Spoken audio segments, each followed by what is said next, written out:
ಎಲ್ಲರಿಗೂ ದೇಶನೆಲ್ಲ ಮಂಗಳಾಚರಣೆ. ನಮೋ ಹರಿಹಂತ ನಮೋ ಸಿದ್ಧಾನಂದ ನಮೋ ಹರಿ ನಮೋ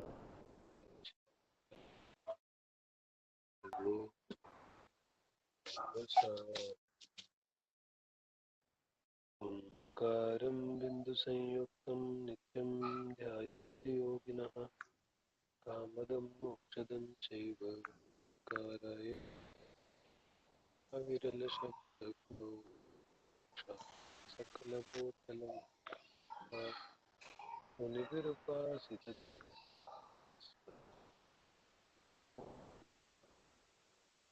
ಜ್ಞಾನತಿಮಿರಾಂಧನಃ ಚಕ್ಷುರುನ್ಮೀಲಿತಂ ಯೇನ ಭಗವಾನ್ ಶ್ರೀರೋ ಗೌತಮೋ ಗಣಿ ಫಲಂ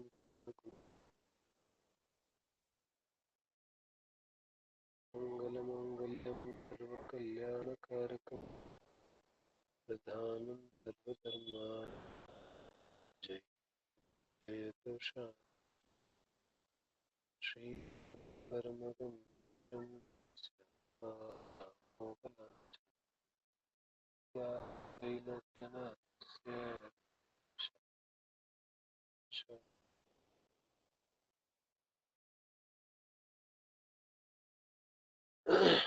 ರವಿವಾರದ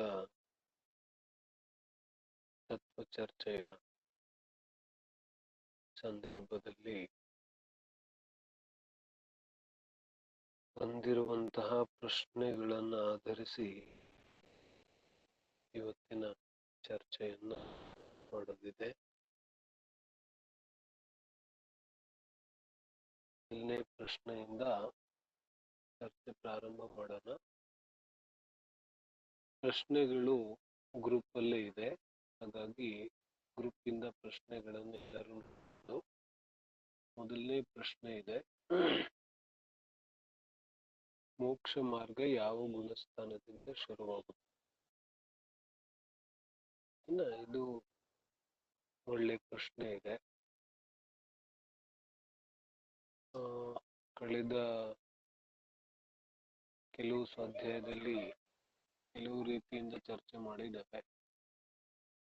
ಇದರ ಹಿಂದೆನೂ ಇದೇ ತರ ಪ್ರಶ್ನೆ ಬಂದಿತ್ತು, ಆಗ್ಲೂ ಕೂಡ ನಾವು ಚರ್ಚೆ ಮಾಡಿದ್ದೇವೆ. ಬಹಳ ಮುಖ್ಯವಾದಂತಹ ಪ್ರಶ್ನೆ ಇದೆ. ಮೋಕ್ಷ ಮಾರ್ಗ ಯಾವ ಗುಣಸ್ಥಾನದಿಂದ ಪ್ರಾರಂಭ ಆಗುತ್ತೆ?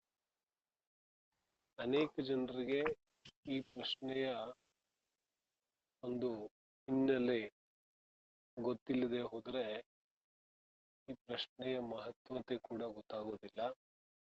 ಹಾಗಾಗಿ ಪ್ರಶ್ನೆಯ ಹಿನ್ನೆಲೆಯನ್ನು ಕೂಡ ನಾನು ಹೇಳ್ಬಿಡ್ತೇನೆ. ಮೋಕ್ಷ ಮಾರ್ಗ ಅಂದ್ರೆ ಏನು ಅನ್ನೋದನ್ನ ನಾವು ಕಳೆದ ಅನೇಕ ದಿನಗಳಿಂದ ಚರ್ಚೆ ಮಾಡ್ತಾ ಇದ್ದೇವೆ. ಹಾಗಾಗಿ ಬಹುಶಃ ಅದನ್ನ ಹೇಳೋ ಅಗತ್ಯ ಇಲ್ಲ ಈಗ. ಈ ತರದ ಯಾವ ರತ್ನತ್ರಯ ರೂಪ ಮೋಕ್ಷ ಮಾರ್ಗ ಇದೆ ಯಾವ ಗುಣಸ್ಥಾನದಿಂದ ಪ್ರಾರಂಭ ಆಗುತ್ತೆ? ಗುಣಸ್ಥಾನದ ವಿಚಾರ ಯಾಕೆ ಬರುತ್ತೆ ಅಂತ ಹೇಳಿದಾಗ, ಸಮಾಜದಲ್ಲಿ ಲೋಕದಲ್ಲಿ ರೀತಿಯಾದಂತಹ ಮಾನ್ಯತೆಗಳಿದೆ. ಯಾವ ನಿಶ್ಚಯ ವ್ಯವಹಾರನಯದ ಚರ್ಚೆಯನ್ನ ನಾವು ಮಾಡ್ತಾ ಇದ್ವಿ, ಆ ನಿಶ್ಚಯ ವ್ಯವಹಾರನಯದ ಅಪೇಕ್ಷೆಗಳನ್ನ ತಿಳಿದೇನೆ, ಜಿನ್ವಾನಿಯ ವರ್ಣನೆಯ ದೃಷ್ಟಿಕೋನವನ್ನ ತಿಳಿದೇನೆ ಅನೇಕ ರೀತಿಯಾದಂತಹ ಮಾನ್ಯತೆಗಳು ಜಿನ್ವಾನಿಯಲ್ಲಿ ಪ್ರಾರಂಭ ಆಗುತ್ತೆ. ಈ ಮಾನ್ಯತೆಗೆ ಕಾರಣ ಏನು ಅಂತ ಹೇಳಿದಾಗ, ಯಾವ ಈ ನಿಶ್ಚಯ ವ್ಯವಹಾರ ಪದ್ಧತಿ ಇದೆ, ಇದು ಗೊತ್ತಾಗದೇನೆ ಒಬ್ರು 4ನೇ ಗುಣಸ್ಥಾನದಲ್ಲಿ ಸಮ್ಯಕ್ ದರ್ಶನ ಅಂತ ಹೇಳ್ತಾರೆ, ಒಬ್ರು 5ನೇ ಗುಣಸ್ಥಾನ ಅಂತ ಹೇಳ್ತಾರೆ, ಇನ್ ಕೆಲವರು 6ನೇ 7ನೇ ಗುಣಸ್ಥಾನದಿಂದ ಮುನಿ ಆದಾಗ್ಲೇನೆ ಮೋಕ್ಷ ಮಾರ್ಗ ಪ್ರಾರಂಭ ಆಗುತ್ತೆ ಅಂತ ಹೇಳುತ್ತಾರೆ. ಈ ರೀತಿ ಮೋಕ್ಷ ಮಾರ್ಗದ ಆಧಾರದಿಂದ ಗುಂಪುಗಳು ಕೂಡ ಆಗಿದೆ. 6ನೇ ಗುಣಸ್ಥಾನ ಅನ್ನೋರೊಂದು ಗುಂಪು, 6ನೇ 7ನೇ ಗುಣಸ್ಥಾನ ಅನ್ನೋರೊಂದು ಗುಂಪು, ಹೀಗೆ ವಿಭಜನೆಗಳು ಕೂಡ ಆಗೋಗಿದೆ. ಹಾಗಾಗಿ ಮೋಕ್ಷ ಮಾರ್ಗ ಯಾವ ಗುಣಸ್ಥಾನದಿಂದ ಪ್ರಾರಂಭ ಆಗುತ್ತೆ ಅನ್ನೋದನ್ನು ತಿಳಿಯೋದು ಬಹಳ ಅವಶ್ಯಕವಾಗುತ್ತೆ.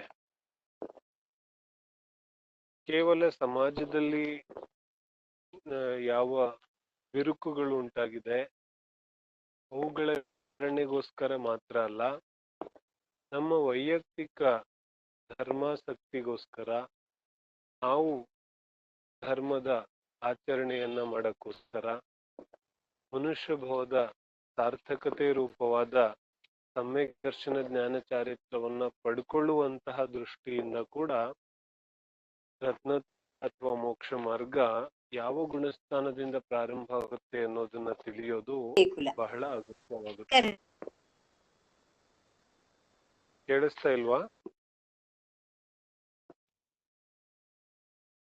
ಕೇಳಿಸ್ತಿದೆ. ಹಾ, ಕೇಳಿಸ್ತಿದೆ. ಓಕೆ. ಈ ರೀತಿಯಾಗಿ ಸಮಾಜದಲ್ಲಿ ಯಾವ ಈ ಗೊಂದಲಗಳಿಗೆ ಮಾತ್ರವಲ್ಲ, ನಾವು ನಮ್ಮ ಜೀವನದಲ್ಲಿ ರತ್ನತ್ರಯವನ್ನ ಮೋಕ್ಷ ಮಾರ್ಗವನ್ನ ಪ್ರಕಟ ಮಾಡಿಕೊಳ್ಳೋ ದೃಷ್ಟಿಯಿಂದ ಕೂಡ ಯಾವ ಗುಣಸ್ಥಾನದಿಂದ ಪ್ರಾರಂಭ ಆಗುತ್ತೆ ಅನ್ನೋದು ತಿಳಿಯೋದು ಬಹಳ ಅಗತ್ಯ ಇದೆ. ಹಾಗೆ ನೋಡಕ್ ಹೋದ್ರೆ ಸಮ್ಯಕ್ ಒಂದು ವೇಳೆ ಅಥವಾ ಮೋಕ್ಷ ಮಾರ್ಗ ಒಂದು ವೇಳೆ ಇದಕ್ಕೆ ಇನ್ನೂ ಒಂದು ಹಿನ್ನೆಲೆ ಇದೆ, ಅದನ್ನು ನಾವು ತಿಳ್ಕೊಂಡ್ಬಿಡೋಣ. ಇನ್ನೊಂದು ಹಿನ್ನೆಲೆ ಏನಿದೆ ಅಂತ ಹೇಳಿದ್ರೆ, ಸಮ್ಯಕ್ ದರ್ಶನ ಬೇರೆ ಇದೆ ಮತ್ತು ಮೋಕ್ಷ ಮಾರ್ಗ ಬೇರೆ ಇದೆ ಅನ್ನತಕ್ಕಂತಹ ಒಂದು ಮಾನ್ಯತೆ ಕೂಡ ಜಿನ್ವಾಣಿಯಲ್ಲಿ ಈ ರೀತಿಯಾದ ಉಲ್ಲೇಖ ಇಲ್ಲ. ಅಂದ್ರೆ ಜನರಲ್ಲಿ ಕೆಲವೊಂದು ಗುಂಪುಗಳಲ್ಲಿ ಈ ರೀತಿಯಾದ ಮಾನ್ಯತೆ ಇದೆ. ಏನು ಸಮ್ಯಕ್ ದರ್ಶನ ಬೇರೆ ಇದೆ ಮತ್ತು ಯಾವ ಮೋಕ್ಷ ಮಾರ್ಗ ಇದೆ ಅದು ಬೇರೆ ಇದೆ. ಸಮ್ಯಕ್ ದರ್ಶನ ಶ್ರಾವಕನಿಗಾಗುತ್ತೆ, ಅದು ಸಮ್ಯಕ್ ದರ್ಶನ ಹೇಗಿರುತ್ತೆ? ಮಾಮೂಲಿ ಯಾವ ಮಾಮೂಲಿ ಅಂದ್ರೆ ಅಷ್ಟಮೂಲ ಗುಣಗಳ ಪಾಲನೆ ಹಾಗೂ ಅಷ್ಟ ಅಂಗಗಳನ್ನ ಪಾಲನೆ, ದೇವಶಾಸ್ತ್ರ ಗುರುಗಳ ಸರಿಯಾದ ಶ್ರದ್ಧೆ, ಇಷ್ಟು ಯಾರಿಗಿರುತ್ತೆ ಅವನು ಸಮ್ಯಕ್ ದೃಷ್ಟಿ. ಅವನಿಗೆ ಸಮ್ಯಕ್ ದರ್ಶನ ಇದೆ, ಆದ್ರೆ ಮೋಕ್ಷ ಮಾರ್ಗ ಪ್ರಾರಂಭ ಆಗಿಲ್ಲ. ಮೋಕ್ಷ ಮಾರ್ಗ 7ನೇ ಗುಣಸ್ಥಾನದಿಂದ ಪ್ರಾರಂಭ ಆಗುತ್ತೆ. ಆದ್ರೆ ಸಮ್ಯಕ್ ದರ್ಶನ ಅವನಿಗಿದೆ ಅನ್ನುವಂತಹ ಒಂದು ಮಾನ್ಯತೆ ಕೂಡ ಇದೆ. ಹೀಗಾಗಿ ಈ ರತ್ನತ್ರಯ ಅಥವಾ ಮೋಕ್ಷ ಮಾರ್ಗದ ಬಗೆಗೆ ಅನೇಕ ರೀತಿಯಾದಂತಹ ಗೊಂದಲಗಳನ್ನ ಶ್ರಾವಕಿಯರು ಸಹಜವಾಗಿಯೇ ಅಲ್ಲಿ ಇಲ್ಲಿ ಕೇಳಿ ಗೊಂದಲವನ್ನ ಸೃಷ್ಟಿ ಮಾಡ್ಕೊಂಡು ಆಗೋಗಿದೆ. ಆದರೆ ನಾವಿಲ್ಲಿ ಯಾವುದೇ ವ್ಯಕ್ತಿ ಅಥವಾ ಸಂದರ್ಭವನ್ನ ಟೀಕೆ ಮಾಡ್ಲಿಕ್ಕೆ ಚರ್ಚೆ ಮಾಡಿಲ್ಲ. ನಮ್ಮ ಆತ್ಮ ಕಲ್ಯಾಣಕ್ಕೋಸ್ಕರ ಎಲ್ಲಿಂದ ಮೋಕ್ಷ ಮಾರ್ಗ ಪ್ರಾರಂಭ ಆಗುತ್ತೆ ಅನ್ನೋದನ್ನ ವಿಚಾರ ಮಾಡೋದಿದೆ. ಜಿನ್ವಾನಿ ಏನ್ ಹೇಳುತ್ತೆ, ನಾವು ಚರ್ಚೆ ಮಾಡುವಾಗ ಚರ್ಚೆ ಮಾಡ್ತಾ ಇದ್ವಿ, ಜ್ಞಾಪಕ ಇದ್ರೆ ಎಲ್ಲರಿಗೂ, ಈ ಯಾವ ಮೋಕ್ಷ ಮಾರ್ಗ ಇದೆ ಆ ಮೋಕ್ಷ ಮಾರ್ಗ ಅಥವಾ ಯಾವ ಇದೆ ಅದು ಒಂದೇ ಸಲಿ ಪ್ರಕಟ ಆಗುತ್ತೆ. ಚರ್ಚೆ ಮಾಡ್ತಿದ್ವಿ ಈ ರೀತಿ, ಸಮ್ಯಕ್ ದರ್ಶನ ಜ್ಞಾನ ಚಾರಿತ್ರಾಣಿ ಮೋಕ್ಷ ಮಾರ್ಗ. ಈ ಸೂತ್ರ ಇದೆ, ಈ ಒಂದು ಸೂತ್ರವೇ ಸಾಕು ನಮಗೆ ಎಲ್ಲ ರೀತಿಯಾದ ಉತ್ತರವನ್ನು ಕೊಡ್ಲಿಕ್ಕೆ. ಆದ್ರೆ ನಾವು ಸೂತ್ರವನ್ನ ನಮ್ಮ ರಾಗದ್ವೇಷಗಳನ್ನ ಬಿಟ್ಟು ಅರ್ಥ ಮಾಡ್ಕೊಂಡ್ರೆ, ಯಾಕಂದ್ರೆ ಸೂತ್ರ ಹೇಳುತ್ತೆ ಸಮ್ಯಕ್ ದರ್ಶನ ಜ್ಞಾನ ಚಾರಿತ್ರಾಣಿ. ಚಾರಿತ್ರಾಣಿ ಪದದಲ್ಲಿ ಬಹುವಚನ ಇದೆ. ಮೋಕ್ಷ ಮಾರ್ಗ ಪದದಲ್ಲಿ ಏಕವಚನ ಇದೆ. ಇದೆಲ್ಲರಿಗೂ ಗೊತ್ತಿದೆ. ನಾನು ಹಲವು ಬಾರಿ ನಮ್ಮ ಸ್ವಾಧ್ಯಾಯಗಳಲ್ಲಿ ಇದರ ಉಲ್ಲೇಖ ಕೂಡ ಮಾಡಿದ್ದೇನೆ. ಸಮ್ಯಕ್ ದರ್ಶನ, ಜ್ಞಾನ, ಚಾರಿತ್ರ ಇದು ಮೂರಿದೆ. ಹಾಗಾಗಿ ಬಹುವಚನ ಪ್ರಯೋಗ ಮಾಡಿದ್ರು ಉಮಾಸ್ವಾಮಿ ಆಚಾರ್ಯರು. ಬಹುವಚನದ ಜೊತೆಗೆ ಕ್ರಿಯಾಪದ ಕೂಡ ಬಹುವಚನವನ್ನೇ ಮಾಡ್ಬೇಕಲ್ಲ. ಈಗ ಸರ್ವನಾಮ ನಾವು ಏಕವಚನ ಬಳಸಿದ್ರೆ ಯಾವ ಕ್ರಿಯಾಪದ ಇದೆ ಅದು ಕೂಡ ಏಕವಚನ ಆಗ್ಬೇಕು ಏನ. ನಾಮಪದ ಬಹುವಚನ ಆದ್ರೆ ಕ್ರಿಯಾಪದ ಕೂಡ ಬಹುವಚನ ಆಗ್ಬೇಕು. ನಾವು ಹೋಗುತ್ತೇವೆ, ನಾನು ಹೋಗುತ್ತೇನೆ. ನಾನು ಹೋಗುತ್ತೇವೆ ಆಗೋದಿಲ್ಲ, ನಾವು ಹೋಗುತ್ತೇನೆ ಆಗೋದಿಲ್ಲ. ಸ್ವಾಮಿ ಆಚಾರ್ಯರಿಗೆ ಈ ರೀತಿ ಪದ ಬಳಕೆ ಮಾಡಬೇಕಾಗುತ್ತೆ. ಹಾಗಾದ್ರೆ ಉಮಾಸ್ವಾಮಿ ಆಚಾರ್ಯರಿಗೆ ಸಂಸ್ಕೃತ ಭಾಷೆಯ ಜ್ಞಾನ ಇರಲಿಲ್ಲ. ಹೀಗೆ ಹೇಳೋದು ನಮ್ಮ ಮಹಾಘೋರ ಅಜ್ಞಾನವನ್ನ ತೋರಿಸುತ್ತೆ. ಮಹಾನ್ ಆಚಾರ್ಯ ಉಮಾಸ್ವಾಮಿ ಇಡೀ ಜೈನ ಶಾಸನದಲ್ಲೇ ಪ್ರಪ್ರಥಮ ಬಾರಿಗೆ ಸಂಸ್ಕೃತ ಗ್ರಂಥವನ್ನ ಮಹೋಪಕಾರಿ ಆಚಾರ್ಯರು ಮೋಕ್ಷ ಮಾರ್ಗ ಅನ್ನತಕ್ಕಂತಹ ಏಕವಚನ ಪದವನ್ನ ಯಾಕೆ ಬಳಸ್ತಾರೆ? ಅದಕ್ಕೆ ಕಾರಣ ಸಮ್ಯಕ್ ದರ್ಶನ, ಜ್ಞಾನ ಮತ್ತು ಚಾರಿತ್ರ ಇವು ಮೂರು ಕೂಡ ಒಂದೇ ಸಮಯದಲ್ಲಿ ಪ್ರಕಟ ಆಗುತ್ತವೆ. ಇವುಗಳ ಪೂರ್ತಿ ಅನಂತರ ಕಾಲದಲ್ಲಿ ಆಗುತ್ತೆ. ಇದರ ಚರ್ಚೆ ಮಾಡಿದೀವಿ ನಾವು. ಈಗ ಬಹುಶಃ ಎಲ್ಲರಿಗೂ ಜ್ಞಾಪಕ ಬರ್ತಾ ಇರಬಹುದು. ಜ್ಞಾನ ಮತ್ತು ಚಾರಿತ್ರದ ಪೂರ್ಣತೆ ಮುಂದಿನ ಗುಣಸ್ಥಾನಗಳಲ್ಲಿ ಆಗುತ್ತೆ. ಆದ್ರೆ ಪ್ರಗಟತೆ, ಉತ್ಪತ್ತಿ ಅದು ಒಂದೇ ಸಮಯದಲ್ಲಿ ಆಗುತ್ತೆ. ಅದು ಚತುರ್ಥ ಗುಣಸ್ಥಾನ. ಸಮ್ಯಕ್ ದರ್ಶನ, ಸಮ್ಯಕ್ ಜ್ಞಾನ ಮತ್ತು ಸಮ್ಯಕ್ ಚಾರಿತ್ರ. ಜ್ಞಾನದಲ್ಲಿ ಸಮ್ಯಕ್ತ್ವ, ಚಾರಿತ್ರದಲ್ಲಿ ಸಮ್ಯಕ್ತ್ವ. ಇದರ ಹೆಸರೇನಿದೆ? ಉತ್ಪತ್ತಿ. ರತ್ನತ್ರಯದ ಉತ್ಪತ್ತಿ, ರತ್ನತ್ರಯದ ಪ್ರಗಟತೆ. ಜ್ಞಾನ ಬದಲಾಗೋದಿಲ್ಲ, ಚಾರಿತ್ರ ಬದಲಾಗೋದಿಲ್ಲ. ಬದಲಾಗಿರೋದು ಕೇವಲ ಶ್ರದ್ಧೆ. ಅರ್ಥ ಆಗುತ್ತೆ? ಬದಲಾಗಿರೋದು ಕೇವಲ ಶ್ರದ್ಧೆ. ಆದ್ರೆ ಕೇವಲ ಶ್ರದ್ಧೆ ಬದಲಾದ ಕಾರಣದಿಂದ ಜ್ಞಾನ ಮತ್ತು ಚಾರಿತ್ರಗಳು ಕೂಡ ಸಮ್ಯಕ್ ಆಗ್ಬಿಡ್ತವೆ. ನೋಡಿ, ಬದಲಾಗೋದಿಲ್ಲ, ಆದ್ರೆ ಜ್ಞಾನದಲ್ಲಿ ಸಮ್ಯಕ್ತ್ವ ಬಂದ್ಬಿಡುತ್ತೆ. ಅದೇ ಜ್ಞಾನ ಸಮ್ಯಕ್ ಜ್ಞಾನ ಆಗುತ್ತೆ. ಯಾವ ಜ್ಞಾನ ಮಿಥ್ಯಾಜ್ಞಾನ ಇತ್ತು, ಆ ಜ್ಞಾನದಲ್ಲಿ ಏನು ವಿಶೇಷತೆ ಆಗೋದಿಲ್ಲ, ಜ್ಞಾನ ಹಾಗೆ ಇರುತ್ತೆ. ಆದ್ರೆ ಸಮ್ಯಕ್ತ್ವ ಪ್ರಾಪ್ತಿಯಾಗಿರೋದ್ರಿಂದ ಆ ಜ್ಞಾನ ಕೂಡ ಸಮ್ಯಕ್ ಜ್ಞಾನ ಆಗುತ್ತೆ. ಅದೇ ರೀತಿ ಚಾರಿತ್ರದಲ್ಲೂ ಕೂಡ ವಿಶೇಷತೆ ಕಂಡು ಬರೋದಿಲ್ಲ. ವ್ರತ ಉಪವಾಸಗಳಾಗ್ಲಿ ಅಥವಾ ಆಂತರಿಕ ಚಾರಿತ್ರ ಯಾವುದು ವಿಶೇಷ ಆಗೋದಿಲ್ಲ. ಆದ್ರೂ ಕೂಡ ಚಾರಿತ್ರದಲ್ಲಿ ಸಮ್ಯಕ್ತ್ವ ಬರುತ್ತೆ. ಹಾಗಾಗಿ ರತ್ನತ್ರಯ ಗುಣ ಸ್ಥಾನದಲ್ಲೇ ಪ್ರಕಟ ಆಗೋಯ್ತು. ಉಮಾಸ್ವಾಮಿ ಆಚಾರ್ಯರು ಹೇಳ್ತಾ ಇದ್ದಾರೆ, ಒಂದೇ ಸಲಿ ಪ್ರಕಟ ಆಗುತ್ತೆ. ಇದರಿಂದ ನಾವ್ ಏನ್ ಅರ್ಥ ಆಗುತ್ತೆ? ಒಂದು, ನಾವು ಸಮ್ಯಕ್ ದರ್ಶನವನ್ನು 6ನೇ ಗುಣಸ್ಥಾನದಲ್ಲೇ ತಿಳಿಬೇಕು. ಇಲ್ಲ 4ನೇ ಗುಣಸ್ಥಾನದಲ್ಲಿ ಸಮ್ಯಕ್ ದರ್ಶನ ಆಗುತ್ತೆ ಅಂದ್ರೆ ಸಮ್ಯಕ್ ಜ್ಞಾನ ಮತ್ತು ಸಮ್ಯಕ್ ಚಾರಿತ್ರ ಕೂಡ 4ನೇ ಸ್ಥಾನದಲ್ಲೇ ಪ್ರಾರಂಭವಾಗುತ್ತೆ. ಪೂರ್ತಿ ಆಗುತ್ತೆ ಅಂತ ಹೇಳ್ತಾ ಇಲ್ಲ ನಾವು. ಪ್ರಾರಂಭವಾಗುತ್ತೆ, ಉತ್ಪತ್ತಿ ಆಗುತ್ತೆ, ಪ್ರಕಟ ಆಗುತ್ತೆ. ಯಾಕಂದ್ರೆ ಮೋಕ್ಷ ಮಾರ್ಗ, ಸಮ್ಯಕ್ ದರ್ಶನ, ಜ್ಞಾನ ಮತ್ತು ಚಾರಿತ್ರ ಮೂರೂ ಸೇರಿ ಮೋಕ್ಷ ಮಾರ್ಗ ಆಗುತ್ತೆ. ಕೇವಲ ಸಮ್ಯಕ್ತ್ವ ಪ್ರಕಟ ಆದ್ರೆ ಮೋಕ್ಷ ಮಾರ್ಗ ಆಗೋದಿಲ್ಲ, ಅಥವಾ ಕೇವಲ ಸಮ್ಯಕ್ತ್ವ ಪ್ರಕಟ ಆಗೋದೇ ಇಲ್ಲ. ಯಾವಾಗ ಸಮ್ಯಕ್ತ್ವ ಪ್ರಕಟ ಆಗುತ್ತೆ, ಅದ್ರ ಜೊತೆಗೆ ಜ್ಞಾನ ಚಾರಿತ್ರಗಳು ಕೂಡ ಸಮ್ಯಕ್ ಆಗಿ ಹೋಗುತ್ತೆ. ನೋಡಿ, ಯಾವಾಗ ನಮ್ಮ ಶ್ರದ್ಧೆ ಬದಲಾಗುತ್ತೆ ಅವಾಗ ನಮ್ಮ ವಿಚಾರಗಳು ಕೂಡ ಬದಲಾಗುತ್ತೋ ಇಲ್ವೋ, ನಮ್ಮ ನಡವಳಿಕೆ ಕೂಡ ಬದಲಾಗುತ್ತೋ ಇಲ್ವೋ.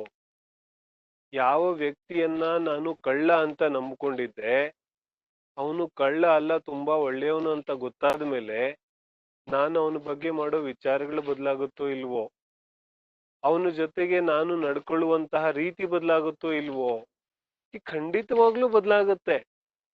ಬಹಿರಂಗದಲ್ಲಿ ಕಂಡು ಬರ್ಬೋದು ಅಥವಾ ಕಂಡು ಬರ್ದೇ ಇರ್ಬೋದು, ಯಾಕೆಂದ್ರೆ ಆವೃತ್ತಿ ಇದ್ದಾನೆ.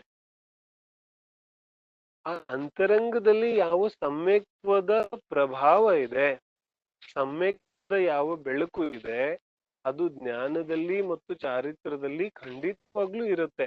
ಆತ್ಮನ ಯಾವ ಗುಣಗಳಿದೆ, ಆ ಗುಣಗಳೇನು ಒಂದನ್ನ ಬಿಟ್ಟು ಇನ್ನೊಂದಿಲ್ಲ. ದ್ರವ್ಯದ ಚರ್ಚೆ ನಾವು ಮಾಡಿದ್ವಲ್ಲ, ದ್ರವ್ಯದ ಸಂಪೂರ್ಣ ಭಾಗದಲ್ಲಿ ಹಾಗೂ ಸಂಪೂರ್ಣ ಅಂಶದಲ್ಲಿ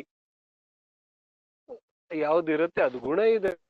ಗುಣ ದ್ರವ್ಯವನ್ನ ಬಿಟ್ಟು ಇರೋದಿಲ್ಲ. ಪ್ರತಿಯೊಂದು ಗುಣ ಪ್ರತಿಯೊಂದು ಗುಣದಲ್ಲೂ ಇದೆ. ಎಲ್ಲಿ ಜ್ಞಾನ ಗುಣ ಇದೆ ಅಲ್ಲೇ ದರ್ಶನ ಚಾರಿತ್ರ ಎಲ್ಲಾ ಗುಣಗಳು ಇದೆ. ಯಾವ ದರ್ಶನ ಗುಣ ಇದೆ ಆ ಶ್ರದ್ಧಾ ಗುಣದ ಕ್ಷೇತ್ರದಲ್ಲಿಯೇ ಜ್ಞಾನ ಗುಣನೂ ಇದೆ, ಚಾರಿತ್ರ ಗುಣನೂ ಇದೆ. ಶ್ರದ್ಧಾ ಬದಲಾದ್ಮೇಲೆ ಜ್ಞಾನ ಮತ್ತು ಚಾರಿತ್ರಗಳು ಕೂಡ ಬದಲಾಗ್ಲೇಬೇಕು. ಯಾವ ರೀತಿ ಜ್ಞಾನ ಅನ್ನತಕ್ಕಂತಹ ಒಂದು ಗುಣದಲ್ಲಿ ಚೈತನ್ಯ ಶಕ್ತಿ ಇದೆ, ಆದ್ರೆ ಜ್ಞಾನ ಅನ್ನತಕ್ಕಂತಹ ಒಂದು ಗುಣದ ಚೈತನ್ಯ ಶಕ್ತಿಯಿಂದ ಇಡೀ ದ್ರವ್ಯ ಚೈತನ್ಯ ಸ್ವರೂಪಿ ಆಗುತ್ತೆ. ಯಾಕಂದ್ರೆ ಜ್ಞಾನ ಆತ್ಮನ ಒಂದು ಕ್ಷೇತ್ರದಲ್ಲಿ ಇಲ್ಲ, ಎಲ್ಲಾ ಕ್ಷೇತ್ರದಲ್ಲೂ ಇದೆ. ಹೀಗೆ ಆತ್ಮನ ಅನಂತ ಗುಣಗಳು ಎಲ್ಲಾ ಕ್ಷೇತ್ರದಲ್ಲೂ ಇವೆ. ಹಾಗಾಗಿ ಶ್ರದ್ಧೆ ಬದಲಾದಾಗ ಜ್ಞಾನ ಚಾರಿತ್ರಗಳು ಖಂಡಿತವಾಗಿಯೂ ಬದಲಾಗುತ್ತೆ. ಹಾಗಾಗಿ ಅವಾಗ ಸಮ್ಯಕ್ ದರ್ಶನ ಪ್ರಕಟ ಆಗುತ್ತೆ. ಅದೇ ಸಮಯದಲ್ಲಿ ಜ್ಞಾನ ಮತ್ತು ಚಾರಿತ್ರಗಳು ಕೂಡ ಪ್ರಕಟ ಆಗುತ್ತೆ. ಆದ್ದರಿಂದ ಮೂರು ಒಂದೇ ಸಲಿ ಪ್ರಕಟ ಆಗೋದ್ರಿಂದ ಮೋಕ್ಷ ಮಾರ್ಗ ಪ್ರಾರಂಭ ಆಗುತ್ತೆ. ಮಾತ್ರ ಸಮ್ಯಕ್ ದರ್ಶನ ಯಾವತ್ತೂ ಪ್ರಕಟ ಆಗೋದಿಲ್ಲ. ಸಮ್ಯಕ್ತ್ವ ಪ್ರಕಟ ಆದ್ರೆ ಜ್ಞಾನ ಮತ್ತು ಚಾರಿತ್ರಗಳು ಕೂಡ ಪ್ರಕಟ ಆಗುತ್ತೆ.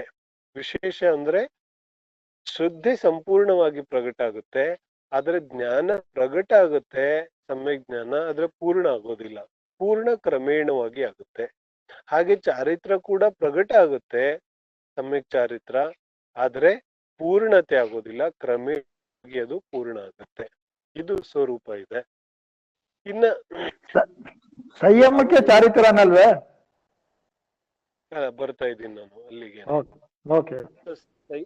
ಯಾವ ಗುಣಸ್ಥಾನಗಳಿದೆ, ಈ ಗುಣಸ್ಥಾನಗಳಿಗೂ ಹಾಗೂ ಯಾವ ಮೋಕ್ಷ ಮಾರ್ಗ ಇದೆ ಇದಕ್ಕೂ ನಾವು ಹೋಲಿಸಿ ನೋಡಿದಾಗ ಕೆಲವು ವಿಷಯಗಳು ನಮ್ಮ ಮುಂದೆ ಬರುತ್ತೆ. ಅದ್ ಯಾಕೆ ಬರುತ್ತೆ ಬಂತಲ್ಲ ಸಂಯಮದ ವಿಚಾರ, ಆ ಕಾರಣದಿಂದನೇ ನಮಗೆ ಸಂದೇಹಗಳು ಉಂಟಾಗುತ್ತೆ. ಯಾಕಂದ್ರೆ ನಮ್ಮ ಪ್ರಕಾರ ಮೋಕ್ಷ ಮಾರ್ಗ ಅಂದ್ರೆ ಏನು, ಇಷ್ಟು ದಿನ ಇದೇ ಕಾರಣದಿಂದ ನಾವು ರತ್ನತ್ರಯದ ಸ್ವರೂಪ ಅಥವಾ ಮೋಕ್ಷ ಮಾರ್ಗದ ಸ್ವರೂಪ ಅಂತ ಹೇಳಿ ನಾವೇನು ಚರ್ಚೆ ಮಾಡ್ತಾ ಇದ್ವಿ, ಅದರಲ್ಲಿ ಮುಖ್ಯವಾಗಿ ಇದೇನು ನಾವು ಸಮ್ಯಕ್ ದರ್ಶನ ಜ್ಞಾನ ಮತ್ತು ಅಂದ್ರೆ ಏನು, ಚಾರಿತ್ರ ಅಂದ್ರೆ ಏನು ಹೇಳಿದ್ರು ಆಚಾರ್ಯರು, ಚಾರಿತ್ರಂ ಖಲು ಧಮ್ಮೋ ಧಮ್ಮೋ ಜೋಸೋ ಸಮುತ್ತಿಣಿದ್ದಿಟ್ಟೋ ಮೋಹಕ್ಕೋಹ ವಿಹೀನೋ ಅಪ್ಪಣೋ ಪರಿಣಾಮೋ ಉತ್ತಮೋ. ಆತ್ಮನ ಪರಿಣಾಮ ಇದೆ ಚಾರಿತ್ರ ಅಂದ್ರೆ. ಮತ್ತೆ ಸಂಯಮ ಎಲ್ಲಿ ಹೋಯ್ತು, ಸಂಯಮ ನಾವು ಯಾವ್ದಕ್ಕೆ ಕರಿತೀವಿ ಅದು ಇಂಪಾರ್ಟೆಂಟ್ ಇದೆಯಲ್ಲ. ಸಂಯಮ ಅಂದಾಗ ನಾವು ವ್ರತಶೀಲ ಸಂಯಮವನ್ನ ತಗೊಂಡ್ರೆ ಅದಕ್ಕೆ ಸಂಯಮ ಅಂತ ಕರೆದ್ರೆ ಅದು ಬಾಹ್ಯ ಆಚರಣೆ ಇದೆ. ಈ ಬಾಹ್ಯ ಆಚರಣೆ ಇದ್ರೆ ಅಂತರಂಗದಲ್ಲಿ ಮೋಕ್ಷ ಮಾರ್ಗ ಪ್ರಕಟ ಆಗೋ ನಿಯಮ ಇಲ್ಲ. ಏನ್ ಹೇಳ್ತಾರೆ, ಬಾಹ್ಯದಲ್ಲಿ ಮುನಿ ಅವಸ್ಥೆ ಇದೆ, ಗಾಬರಿ ಆಗೋದಿಲ್ಲ, ಗಮನ ಕೊಟ್ಟು ಕೇಳೋದು. ಬಾಹ್ಯದಲ್ಲಿ ಮುನಿ ಅವಸ್ಥೆ ಇದೆ, ಮುನಿ ಅವಸ್ಥೆ ಬಾಹ್ಯದಲ್ಲಿದೆ, ಹಾಗಾದ್ರೆ ಸಂಯಮ ಅವಸ್ಥೆ ಇದೆ. ಆದ್ರೆ ಅಂತರಂಗದಲ್ಲಿ ಮೋಕ್ಷ ಮಾರ್ಗ ಪ್ರಕಟ ಆಗಿರ್ಲೇಬೇಕು ಅನ್ನೋ ನಿಯಮ ಇಲ್ಲ. ಇಲ್ಲ, ಯಾಕಂದ್ರೆ ಅಂತರಂಗದ ಕ್ರಿಯೆಗಳಿಂದ ಅಂತರಂಗ ವ್ಯಾಪ್ತಿ ಇಲ್ಲ. ಸಂಯಮ ಬಹಿರಂಗದಲ್ಲಿ ಕಾಣಿಸ್ತಾ ಇದೆ, ಆದ್ರೆ ಅಂತರಂಗದಲ್ಲಿ ಅಂತರಂಗ ಸಂಯಮ ಅಂದ್ರೆ ಉಪಯೋಗದ ಸ್ಥಿರತೆ. ಉಪಯೋಗ ಯಾವ ಚಂಚಲ ಇದೆ ಆ ಚಂಚಲ ಉಪಯೋಗ ಆತ್ಮನಲ್ಲಿ ಸ್ಥಿರ ಆಗುತ್ತಾ ಇದೆಯೋ ಇಲ್ವೋ, ಎಷ್ಟು ಸ್ಥಿರ ಆಗಬೇಕು, ಅವರವರ ಭೂಮಿಕೆಗೆ ಅನುಸಾರವಾಗಿ ಎಷ್ಟು ಆತ್ಮನ ಉಪಯೋಗ ಸ್ಥಿರ ಆಗಬೇಕು ಅಷ್ಟು ಸ್ಥಿರ ಆಗಬೇಕು. ಅಷ್ಟು ಉಪಯೋಗ ಸ್ಥಿರ ಆಗಿದ್ರೆ ಆ ಗುಣಸ್ಥಾನ ಇದೆ. ಅಷ್ಟು ಉಪಯೋಗ ಸ್ಥಿರ ಇಲ್ಲ ಅಂದ್ರೆ ಆ ಗುಣಸ್ಥಾನ ಇಲ್ಲ, ಇದು ಸ್ಪಷ್ಟ. ಯಾವ ಅಂತರಂಗ ಸಂಯಮ ಇದೆ ಅಂದ್ರೆ ಉಪಯೋಗದ ಸ್ಥಿರತೆ, ಆತ್ಮನಲ್ಲಿ ಉಪಯೋಗದ ಸ್ಥಿರತೆ ಇದೆ, ಅದು ಇಲ್ಲದೆ ಹೋದ್ರೆ ವಾಸ್ತವಿಕವಾಗಿ ಮೋಕ್ಷ ಮಾರ್ಗ ಪ್ರಕಟವೇ ಆಗಿಲ್ಲ. ಬಹಿರಂಗದಲ್ಲಿ ಎಂಥದ್ದೇ ಸಂಯಮ ಧಾರಣೆ ಇದ್ರೂ ಕೂಡ ಅಲ್ಲಿ ಮೋಕ್ಷ ಮಾರ್ಗ ಇಲ್ಲ. ಅಷ್ಟಪಹುಡದಲ್ಲಿ ಕುಂದು ಸ್ವಾಮಿ ನೇರವಾಗಿ ಹೇಳ್ತಾರೆ, ಯಾವ ಏನ್ ಹೇಳ್ತಾರೆ, ದ್ರವ್ಯಲಿಂಗಿ ಸಾಧು, ಆ ದ್ರವ್ಯಲಿಂಗಿ ಸಾಧುಕ್ಕಿಂತ ಸಮ್ಯಕ್ ದೃಷ್ಟಿ ಶ್ರಾವಕ ಶ್ರೇಷ್ಠ ಇದ್ದಾನೆ ಅಂತ. ಯಾವ ದೃಷ್ಟಿಯಿಂದ ಹೇಳ್ತಾ ಇದ್ದಾರೆ ಇಲ್ಲಿ? ಯಾವ ದೃಷ್ಟಿ ಇದೆ? ಯಾವ ದ್ರವ್ಯಲಿಂಗಿ ಮುನಿಯ ಅಂತರಂಗದಲ್ಲಿ ಸಮ್ಯಕ್ ದರ್ಶನವೇ ಪ್ರಕಟ ಆಗಿಲ್ಲ, ಆದ್ರೆ ಬಹಿರಂಗದಲ್ಲಿ ವೃತ್ತಗಳಿದೆ, ಸಂಯಮ ಇದೆ. ಮಾತ್ರ ಬಹಿರಂಗ ಸಂಯಮದಿಂದ, ಶಾರೀರಿಕ ಸಂಯಮದಿಂದ ಮೋಕ್ಷ ಮಾರ್ಗ ಪ್ರಕಟ ಆಗೋದಿಲ್ಲ, ಅಥವಾ ಶಾರೀರಿಕ ಸಂಯಮಕ್ಕೂ ಮೋಕ್ಷ ಮಾರ್ಗಕ್ಕೂ ಸಂಬಂಧ ಇಲ್ಲ. ಮೋಕ್ಷ ಮಾರ್ಗದ ಸಹಚಾರಿಗಳು, ನಾವು ಚರ್ಚೆ ಮಾಡಿದೀವಲ್ಲ ಇದನ್ನ, ಇವುಗಳಿಗೆ ಮೋಕ್ಷ ಮಾರ್ಗದ ಸಹಚಾರಿ ಅಂತ ತಿಳಿದು ಇವುಗಳಿಗೂ ಮೋಕ್ಷ ಮಾರ್ಗ ಅಂತ ಕರೆದಿದ್ದಾರೆ. ಆದ್ರೆ ನಿಜವಾದ ಮೋಕ್ಷ ಮಾರ್ಗ ಇದಲ್ಲ. ನಿಜವಾದ ಮೋಕ್ಷ ಮಾರ್ಗ ಮೋಹರಾಗ ದ್ವೇಷದ ತ್ಯಾಗ ಇದೆ, ಕ್ರೋಧಮಾನ್ ಮಾಯಾ ಲೋಭಗಳ ತ್ಯಾಗ ಇದೆ, ನೋ ಕಷಾಯಗಳ ಯಾವ ನಿವೃತ್ತಿ ಇದೆ, ಅದು ನಿಜವಾದ ಮೋಕ್ಷ ಮಾರ್ಗ ಇದೆ. ಅಂತರಂಗದ ಮೋಹರಾಗ ದ್ವೇಷಗಳ ನಿವೃತ್ತಿ ಅಥವಾ ಆತ್ಮನ ಯಾವ ಉಪಯೋಗ ಇದೆ, ತನ್ನ ಸ್ವಭಾವದಲ್ಲಿ ಸ್ಥಿರ ಆಗುವಿಕೆ, ಅದು ನಿಜವಾದ ಸಂಯಮ ಅಥವಾ ಮೋಕ್ಷ ಮಾರ್ಗ ಇದೆ. ಈ ರೀತಿಯಾದ ಯಾವ ಮೋಕ್ಷ ಮಾರ್ಗ ಇದೆ, ಇದು ಚತುರ್ಥ ಗುಣಸ್ಥಾನದಿಂದನೇ ಪ್ರಾರಂಭ ಆಗುತ್ತೆ. ಚತುರ್ಥ ಗುಣಸ್ಥಾನ ಯಾರ್ದು? ಅವಿರತಿ ಸಮ್ಯಕ್ ದೃಷ್ಟಿ. ಅವಿರತಿ ಸಮ್ಯಕ್ ದೃಷ್ಟಿಯ ಜೀವನದಲ್ಲಿ ಶುದ್ಧೆ ಸಮ್ಯಕ್ ರೂಪವಾಗಿ ಪರಿಣಮನೆ ಆಗುತ್ತೆ. ತತ್ವಶುದ್ಧೆಯನ್ನ ಮಾಡಿ ಯಾವ ಜೀವ ದೃಢ ನಿಶ್ಚಯವನ್ನ ಮಾಡ್ತಾನೆ ಕಿ ತತ್ವ ಹೀಗೆ ಇದೆ, ಇದೇ ಪ್ರಕಾರವಾಗಿದೆ, ಅನ್ಯ ಪ್ರಕಾರವಾಗಿ ಇಲ್ಲ ಅಂತ ಹೇಳಿ ದೃಢ ನಿರ್ಣಯವನ್ನ ಮಾಡ್ತಾನೆ ತತ್ವ ವಿಚಾರ ಪೂರ್ವಕವಾಗಿ, ಅಂತಹ ಜೀವಕ್ಕೆ ಸಮ್ಯಕ್ ದರ್ಶನ ಪ್ರಕಟ ಆಗುತ್ತೆ. ಸಮ್ಯಕ್ ದರ್ಶನ ಪ್ರಕಟ ಆಗುತ್ತಿದ್ದಂತೆ ಜ್ಞಾನ ಮತ್ತು ಚಾರಿತ್ರಗಳು ಕೂಡ ಸಮ್ಯಕ್ ಆಗುತ್ತೆ ಒಂದೇ ಸಮಯದಲ್ಲಿ. ಸಮಯ ಭೇದ ಇಲ್ಲ. ಸರ್ವಸಿದ್ಧಿ ಪೂಜ್ಯಪಾದ ಸ್ವಾಮಿ ಹೇಳ್ತಾರೆ, ಸಮ್ಯಕ್ ದರ್ಶನ ಜ್ಞಾನ ಚಾರಿತ್ರದಲ್ಲಿ ಸಮಯ ಭೇದ ಇಲ್ಲ, ಮೂರು ಒಂದೇ ಸಲ ಪ್ರಕಟ ಆಗುತ್ತೆ, ಅನ್ಯ ಸಮಯದಲ್ಲಿ ಪ್ರಕಟ ಆಗೋದಿಲ್ಲ. ಸಮ್ಯಕ್ ದರ್ಶನ ಆದ್ಮೇಲೆ ಜ್ಞಾನ, ಅದಾದ್ಮೇಲೆ ಚಾರಿತ್ರ, ಹೀಗಿಲ್ಲ, ಒಂದೇ ಸಮಯದಲ್ಲಿ. ಆದ್ರೆ ಶಬ್ದಗಳಲ್ಲಿ ಒಂದೇ ಸಮಯ ಶಕ್ತಿ ಇಲ್ಲವಲ್ಲ, ಹಾಗಾಗಿ ಕ್ರಮವಾಗಿ ಹೇಳ್ತೀವಿ ನಾವು. ಆದ್ರೆ ಪ್ರಕಟ ಆಗುವಾಗ ಈ ಮೂರು ಒಂದೇ ಸಲ ಪ್ರಕಟ ಆಗುತ್ತೆ, ಇವುಗಳಲ್ಲಿ ಸಮಯ ಭೇದ ಇಲ್ಲ. ಯಾವ ಸಮ್ಯಕ್ ದೃಷ್ಟಿ 4ನೇ ಗುಣಸ್ಥಾನವರ್ತಿ ಶ್ರಾವಕ ಇದ್ದಾನೆ, ಅವನ ಜೀವನದಲ್ಲಿ ಸಮ್ಯಕ್ ದರ್ಶನ ಪ್ರಕಟ ಆಗುತ್ತೆ. ಆ ಸಮ್ಯಕ್ ದರ್ಶನದ ಜೊತೆಗೆ ಜ್ಞಾನ ಚಾರಿತ್ರಗಳು ಕೂಡ ಪ್ರಕಟ ಆಗುತ್ತೆ. ಇಲ್ಲಿಂದ ಮೋಕ್ಷ ಮಾರ್ಗ ಪ್ರಾರಂಭ ಆಗುತ್ತೆ. ಯೋಗ ಸಾರ ಪ್ರಾವೃತ್ತದಲ್ಲಿ, ಪರಮಾತ್ಮ ಪ್ರಕಾಶದಲ್ಲಿ, ಸಮಯ ಸಾರದಲ್ಲಿ, ಪ್ರವಚನ ಸಾರದಲ್ಲಿ ಅಮೃತಚಂದ್ರ ಸ್ವಾಮಿ ಎಷ್ಟು ಉದಾಹರಣೆಗಳು ನಮ್ಗೆ ಸಿಗುತ್ತೆ ಗೃಹಸ್ಥ ಅವಸ್ಥೆಯಲ್ಲಿ ಮೋಕ್ಷ ಮಾರ್ಗ ಪ್ರಾರಂಭ ಆಗುತ್ತೆ ಅಂತ. ಅದರಲ್ಲಿ ಪುನಃ ನಾವು ಅಪೇಕ್ಷೆಗಳನ್ನ ಹುಡುಕಕ್ ಹೋದ್ವಿ. ನಮಗೆ ಯಾವ ಅಪೇಕ್ಷೆ ಬೇಕು ಆ ಅಪೇಕ್ಷೆಯಿಂದ ಘಟಿಸಿದ್ರೆ ಅದು ಸರಿಯಾಗಿ ಅರ್ಥೈಸ್ಲಿಕ್ಕೆ ಸಾಧ್ಯ ಆಗೋದಿಲ್ಲ. ಅಲ್ಲಿ ಯಾವ ಸಂದರ್ಭ ಇದೆ ಆ ಸಂದರ್ಭಕ್ಕೆ ಅನುಗುಣವಾಗಿ ಅದನ್ನ ನೋಡಿದಾಗ ಮೋಕ್ಷ ಮಾರ್ಗ ಖಂಡಿತವಾಗಿಯೂ ಗೃಹಸ್ಥ ಅವಸ್ಥೆಯಲ್ಲಿ ಅಥವಾ ಚತುರ್ಥ ಗುಣಸ್ಥಾನದಿಂದ ಪ್ರಾರಂಭ ಆಗುತ್ತೆ. ಒಂದು ವೇಳೆ ಚತುರ್ಥ ಗುಣಸ್ಥಾನದಲ್ಲೇ ಆತ್ಮಾನುಭೂತಿ ಆಗ್ಲಿಲ್ಲ ಅಂದ್ರೆ, ಮೋಕ್ಷ ಮಾರ್ಗ ರತ್ನತ್ರಯ ಪ್ರಕಟ ಆಗ್ಲಿಲ್ಲ ಅಂದ್ರೆ ಅವನು ಮುನಿ ಆಗ್ಲಿಕ್ಕೆ ಹೇಗೆ ಸಾಧ್ಯ ಇದೆ? ನಮ್ಮ ಎಲ್ಲ ಯಾವ ಸಾಮಾನ್ಯ ವಿಚಾರ ಇದೆ ಅದರ ಪ್ರಕಾರ ಬಾಹ್ಯ ವೈರಾಗ್ಯ ಆದ ತಕ್ಷಣ ಜೀವ ಮುನಿ ಆಗ್ತಾನೆ. ಆದ್ರೆ ಇದು ವಾಸ್ತವಿಕತೆ ಇಲ್ಲ. ಮುನಿ ಆಗುವುದು ಜಿನ ಧರ್ಮದಲ್ಲಿ ಒಂದು ಪ್ರಕ್ರಿಯೆ ಇದೆ. ಏನು ಪ್ರಕ್ರಿಯೆ ಇದೆ? ಮುನಿ ಆಗ್ಲಿಕ್ಕೆ ಅಂತರಂಗದಲ್ಲಿ ಯಾವ ಮೋಹ ರಾಗ ದ್ವೇಷ ಕಷಾಯಗಳಿದೆ ಪರಪದಾರ್ಥಗಳಲ್ಲಿ ಏಕತ್ವ, ಮಮತ್ವ, ಕರ್ತೃತ್ವ, ಭೋಕ್ತೃತ್ವ ಬುದ್ಧಿಗಳಿದೆ. ಆ ಕರ್ತೃತ್ವ, ಭೋಕ್ತೃತ್ವ ಬುದ್ಧಿ ಹೋಗ್ಲಿಲ್ಲ, ಮೋಹರಾಗ ದ್ವೇಷ ಹೋಗ್ಲಿಲ್ಲ, ಮಿಥ್ಯಾತ್ವ ಹೋಗ್ಲಿಲ್ಲ, ಅಂತರಂಗದಿಂದ ವಿಷಯ ಕಷಾಯಗಳಲ್ಲಿನ ಆಸಕ್ತಿ ಹೋಗ್ಲಿಲ್ಲ, ವೀತರಾಗತೆ ಪ್ರಕಟ ಆಗ್ಲಿಲ್ಲ, ವೀತರಾಗತೆಯ ರುಚಿ ಗೊತ್ತಿಲ್ಲ, ವೀತರಾಗತೆ ಟೇಸ್ಟ್ ಗೊತ್ತಿಲ್ಲ, ಅಂತಹ ಜೀವ ಮುನಿ ಆಗ್ಲಿಕ್ಕೆ ಹೇಗೆ ಸಾಧ್ಯ ಇದೆ? ಒಂದು ವೇಳೆ ಮುನಿ ಆಗ್ತಾನೆ ಅಂದ್ರೆ ಖಂಡಿತವಾಗಿಯೂ ನಿಜವಾದ ವೈರಾಗ್ಯ ಪ್ರಕಟ ಆಗೋದಿಲ್ಲ. ಯಾಕಂದ್ರೆ ವೈರಾಗ್ಯ ಪರಮ ಆನಂದದಾಯಕ ಇದೆ, ಸಮತಾಭಾವ ಮಹಾ ಉಲ್ಲಾಸಕಾರಿ, ಆನಂದಕಾರಿ ಇದೆ. ಆದ್ರೆ ನಾವು ನಿಜವಾಗ್ಲೂ ವೈರಾಗ್ಯ ಶಬ್ದವನ್ನು ಹೇಳಿದ್ರು ಕೂಡ ಪ್ರಪಂಚದಲ್ಲಿ ಒಂದು ರೀತಿ ದುಃಖದ ವಿಚಾರ ಬಂದಂಗ ಅನ್ಸುತ್ತೆ. ಹಾಗಾದ್ರೆ ಅದು ನಿಜವಾದ ವೈರಾಗ್ಯ ಅಲ್ಲ. ನಿಜವಾದ ವೈರಾಗ್ಯ ಉಂಟಾಗಬೇಕಾದ್ರೆ ಮೋಕ್ಷ ಮಾರ್ಗದ ರುಚಿ ಮೊದ್ಲೇ ಗೊತ್ತಿದೆ ಅವನಿಗೆ. ಆ ರುಚಿಯನ್ನ ಮತ್ತಷ್ಟು ವೃದ್ಧಿಸಿಕೊಳ್ಳಿಕ್ಕೆ ಅವನು ಮುನಿ ಆಗ್ತಾನೆ. ಆಗ ಅವನು ನಿಜವಾದ ಮುನಿ ಆಗ್ಲಿಕ್ಕೆ ಸಾಧ್ಯ ಇದೆ. ಯಾವ 5ನೇ ಗುಣಸ್ಥಾನ ಇದೆ, ಆ 5ನೇ ಗುಣಸ್ಥಾನದ ಯಾವ ಹಂತಗಳಿದೆ ಅದೆಲ್ಲ ಏನ್ ತೋರಿಸುತ್ತೆ ನಮಗೆ? ಇದು ಒಂದು ವಿಚಾರ. ಎರಡನೇ ವಿಚಾರ, ಕುಮ್ಮಟಸಾರ ಕರ್ಮಕಾಂಡದಲ್ಲಿ, ಜೀವಕಾಂಡದಲ್ಲಿ ಎಲ್ಲಾ ಕಷಾಯಗಳ ಆಬಾಧ ಕಾಲವನ್ನು ಕೊಡ್ತಾರೆ. ಅನಂತಾನುಬಂಧಿ ಕಷಾಯದ ಆಬಾಧ ಕಾಲ, ಅಪ್ರತ್ಯಾಖ್ಯಾನವರ್ಣ ಕಷಾಯದ ಆಬಾಧ ಕಾಲ, ಪ್ರತ್ಯಾಖ್ಯಾನವರ್ಣ ಕಷಾಯದ ಆಬಾಧ ಕಾಲ, ಸಂಜೋಲನ ಕಷಾಯದ ಆಬಾಧ ಕಾಲ. ಈ ಯಾವ ಕಷಾಯಗಳ ಅಬಾಧ ಕಾಲ ಇದೆ, ಅಬಾಧ ಕಾಲ ಅಂತ ಗೊತ್ತಾಗುತ್ತಲ್ಲ, ವಾಸನಾ ಕಾಲ್. ಅಬಾಧ ಕಾಲ ಅನ್ನೋಕ್ಕಿಂತ ಅದಕ್ಕೆ ಏನಂತಾರೆ, ವಾಸನಾ ಕಾಲ್.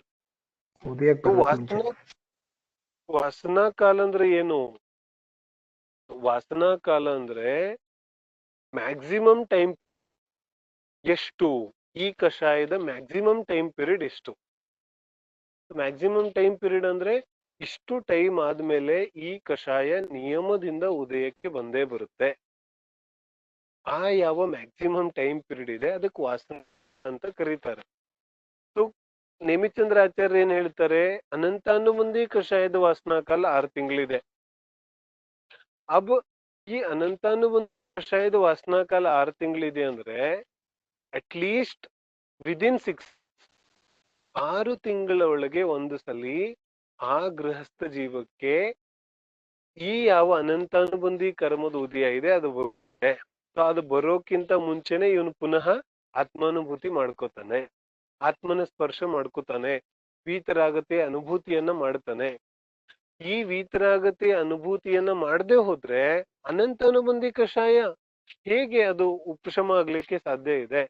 ಉಪಶಮ ಆಗೇ ಇರ್ಲಿಕ್ಕೆ ಹೇಗೆ ಸಾಧ್ಯ ಇದೆ? ಉಪಶಮ, ಕ್ಷಯ ಇತ್ಯಾದಿ, ಕ್ಷಯೋಪಶಮ, ಕ್ಷಯ ಅಂತೂ ಸಂಪೂರ್ಣವಾಗುತ್ತೆ. ಹೀಗೆ ಯಾವ ಆ ವಾಸನಾ ಕಾಲ ಇದೆ ಅದರಿಂದನೂ ನಾವು ತಿಳ್ಕೋಬಹುದು. ಅದೇ ರೀತಿ ಅಪ್ರತ್ಯಾಖ್ಯಾನವರ್ಣ ವಾಸನಾ ಕಾಲ 15 ದಿನ ಹೇಳಿದ್ರು. 15 ದಿನಗಳೊಳಗೆ ಒಂದು ಸಲಿ ಅವನು ಆತ್ಮಸ್ಪರ್ಶವನ್ನ ಮಾಡ್ತಾ ಇದ್ದಾನೆ, ಅಥವಾ ಯಾವ ವೀತರಾಗತೆ ಇದೆ ಅದರ ಅನುಭೂತಿಯನ್ನ ಮಾಡ್ತಾ ಇದ್ದಾನೆ. ಆ ವೀತರಾಗತೆ ಅನುಭೂತಿ ಆಗದೆ ಹೋದ್ರೆ ಅವನು ಮಾಡಿ ಮಾಡಿ ಮಾಡಿ ಮಾಡಿ ಎಷ್ಟು ಅಂತ ವ್ರತ ಉಪವಾಸಗಳನ್ನ ಮಾಡ್ತಾನೆ. ಆ ವ್ರತ ಉಪವಾಸಗಳನ್ನ ಭಾರ ರೂಪವಾಗಿ ತಲೆಯಲ್ಲಿ ಹೊತ್ತಿ ತಿರುಗಬೇಕಾಗುತ್ತೆ ಅವನು. ಆ ಮೂಲಕ ಕಷಾಯಗಳಾಗುತ್ತೆ. ಅರ್ಥ ಆಗ್ತಿದೆ? ಯಾವಾಗ ಅಂತರಂಗದಲ್ಲಿ ವೈರಾಗ್ಯ ವೃತ್ತಿ ಇದೆ, ಅಂತರಂಗದಲ್ಲಿ ವೀತರಾಗ ವೃತ್ತಿ ಇದೆ, ಆ ವೀತರಾಗ ವೃತ್ತಿಯ ಮೂಲಕ ಸಹಜವಾಗಿಯೇ ವ್ರತ ಉಪವಾಸಗಳ ಪಾಲನೆ ಆಗುತ್ತೆ. ಯಾಕಂದ್ರೆ ಅಂತರಂಗದಲ್ಲಿ ಕರುಣಾಭಾವ ಇದೆ. ಆದರೆ ವೈರಾಗ್ಯ ವೃತ್ತಿನೇ ಇಲ್ಲದೆ ಹೋದರೆ ಆ ವ್ರತೋಪವಾಸಗಳು ಭಾರ ಆಗಿ ಹೋಗ್ತವೆ. ಭಾರ ಆಗಿ ಆ ಭಾರವನ್ನ ವಹನ ಮಾಡ್ಕೊಂಡು ಹೊತ್ಕೊಂಡು ತಿರುಗ್ತಾನೆ ಅಜ್ಞಾನಿ ಜೀವ.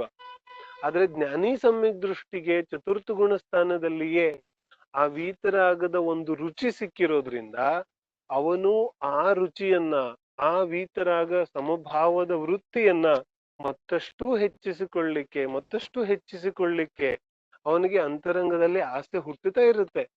ಅದರ ಪರಿಣಾಮವಾಗಿ ಒಂದು ದಿನ ಮುನಿ ಧರ್ಮವನ್ನ ಅಂಗೀಕಾರ ಮಾಡ್ತಾನೆ.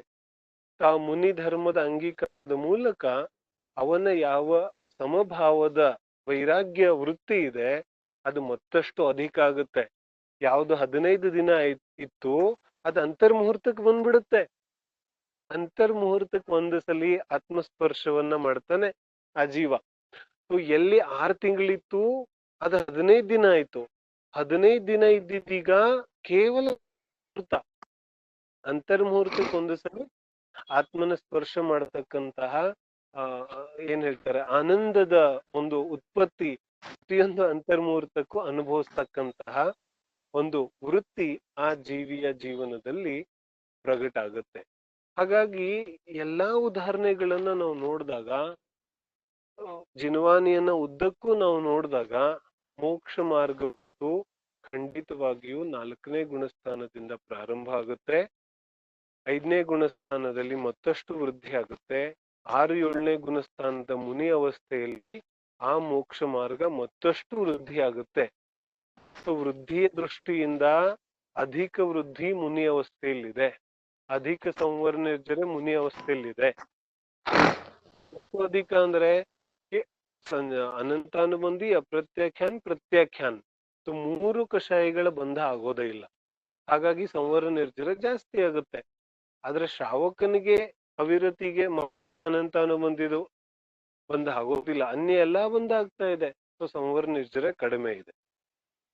5ನೇ ಗುಣಸ್ಥಾನವರ್ತಿಗೂ ಕೂಡ ಸಂವರ್ಣ ನಿರ್ಜರೆ ಕಡಿಮೆ ಇದೆ. ಆದ್ರೆ ಮುನಿಗೆ ಸಂವರ್ಣ ನಿರ್ಜರೆ ಎಲ್ಲರಿಗಿಂತ ಜಾಸ್ತಿ ಇರುತ್ತೆ. ಆದ್ರೆ ಮೋಕ್ಷ ಮಾರ್ಗ ಅಂತೂ ಮುನಿ ಅವಸ್ಥೆಯಿಂದನೇ ಆಗುತ್ತೆ. ಅದರಲ್ಲಿ ಯಾವುದೇ ಸಂದೇಹಗಳನ್ನ ನಾವು ಇಟ್ಟುಕೊಳ್ಳದೇನೆ ಸಂದೇಹವಾಗಿ, ಸಂಕೋಚವಾಗಿ ಮೋಕ್ಷ ಮಾರ್ಗವನ್ನ ಪಡೆಯುವಂತಹ ಎಲ್ಲಾ ಪ್ರಯತ್ನಗಳನ್ನ, ಪುರುಷಾರ್ಥವನ್ನ ನಾವು ಖಂಡಿತವಾಗಿ ಮಾಡಬಹುದಿದೆ. ಯಾಕಂದ್ರೆ ಮೋಕ್ಷ ಮಾರ್ಗ ಮನುಷ್ಯ ಭವದಲ್ಲಿ ಮಾತ್ರವಲ್ಲ, 4 ಗತಿಯಲ್ಲಿ. ಏನ್ ಹೇಳ್ತಾರೆ ಜಿನವಾನಿ ಬಹಳ ಸ್ಪಷ್ಟವಾಗಿ ಹೇಳುತ್ತೆ. ಆಚಾರ್ಯರು ಬಹಳ ಕರುಣಾ ಬುದ್ಧಿಯಿಂದ ಹೇಳ್ತಾರೆ, ಹೇ ಜೀವ, ನಿನಗೆ ಆತ್ಮಕಲ್ಯಾಣವನ್ನ ಮಾಡ್ಕೊಳ್ಳಿಕ್ಕೆ ಯಾವ ಗತಿನೂ ಬಾಧಕ ಇಲ್ಲ. ಮೋಕ್ಷ ಆಗದೆ ಇರ್ಬೋದು, ಆದ್ರೆ ಮೋಕ್ಷ ಮಾರ್ಗದ ಪ್ರಾರಂಭ ಯಾವ ಗತಿಯಲ್ಲಾದ್ರೂ ಆಗ್ಬೋದು, ಏನೂ ತೊಂದರೆ ಇಲ್ಲ. ಅದು ಅವನು ಸ್ವರ್ಗದಲ್ಲಿರ್ಬೋದು, ನರಕದಲ್ಲಿರ್ಬೋದು, ತಿರ್ಯಂಚ ಗತಿಯಲ್ಲಿರ್ಬೋದು, ಅಥವಾ ಮನುಷ್ಯ ಗತಿಯಲ್ಲಿರ್ಬೋದು. ಯಾವ ಗತಿಯಲ್ಲಿದ್ರೂ ಕೂಡ ಮೋಕ್ಷ ಮಾರ್ಗದ ಪ್ರಾರಂಭ ಅಂತೂ ಆಗುತ್ತೆ. ಮಹಾವೀರ ಸ್ವಾಮಿಯ ಸಿಂಹ ಪರ್ಯಾಯದ ಆ ಒಂದು ಅವಸ್ಥೆಯಲ್ಲಿ ಮೋಕ್ಷ ಮಾರ್ಗದ ಪ್ರಾರಂಭ ಆಯ್ತು. ಆದ್ರೆ ಮೋಕ್ಷ ಆಯ್ತೇನು, ಮೋಕ್ಷ ಆಗ್ಲಿಲ್ಲ. ಅಂದ್ರೆ ಜ್ಞಾನ ಮತ್ತು ಚಾರಿತ್ರ್ಯಗಳು ಪೂರ್ಣ ಆಗ್ಲಿಲ್ಲ. ಜ್ಞಾನ ಚಾರಿತ್ರ್ಯಗಳು ಆಮೇಲೆ ಮುಂದಿನ ಅನೇಕ ಭೋಗಗಳ ನಂತರ ಪೂರ್ಣ ಆಗುತ್ತೆ. ಆದ್ರೆ ಪ್ರಗಟತೆ ಮೋಕ್ಷ ಮಾರ್ಗದ ಉತ್ಪತ್ತಿ ಅಂತೂ 4ನೇ ಗುಣಸ್ಥಾನದಲ್ಲಿ ಆಗೋದ್ರಿಂದ ಎಲ್ಲಾ ಗತಿಯಲ್ಲಿ ಮೋಕ್ಷ ಮಾರ್ಗ ಇದೆ. ಅದರ ಪೂರ್ಣತೆ ಮಾತ್ರ ಮನುಷ್ಯ ಗತಿಯಲ್ಲಿ ಇದೆ ಅನ್ನೋದನ್ನ ನಾವು ತಿಳಿಬೇಕು. ಸಮಯ ಕಡಿಮೆ ಇದೆ, ಆದ್ರೆ ಒಂದೇ ಪ್ರಶ್ನೆ ಮುಖ್ಯ ಇರೋದ್ರಿಂದ ಚರ್ಚೆ ಮಾಡೋದು ಸೂಕ್ತ ಇದೆ. ಇರ್ಲಿ, ನಾವು ಮುಂದಿನ ಪ್ರಶ್ನೆಯ ಚರ್ಚೆ ಮಾಡೋಣ.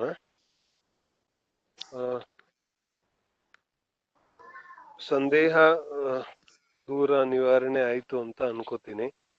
ಮುಂದಿನ ಪ್ರಶ್ನೆ, ವ್ರತ, ನಿಯಮ, ಉಪವಾಸ ಬಂಧವಿದೆಯೋ ಅಥವಾ ನಿರ್ಜರ ಇದೆಯೋ? ಇದ್ರ ಚರ್ಚೆ ನಾವು ಮಾಡಿದೀವಲ್ಲ.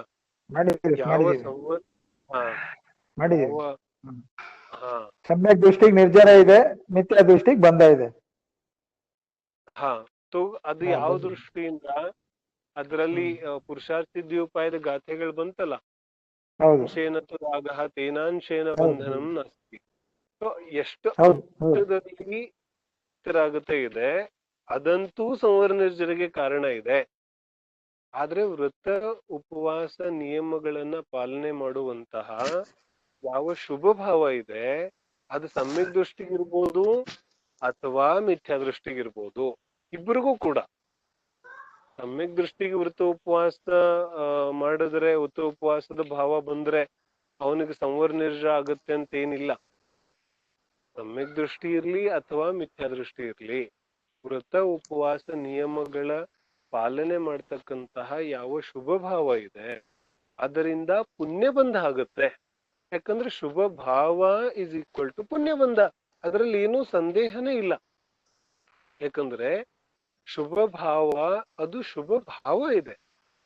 ಮೋಹ ರಾಗ ದ್ವೇಷದಲ್ಲಿನೇ ರಾಗಭಾವ ಇದೆ. ಹೌದು.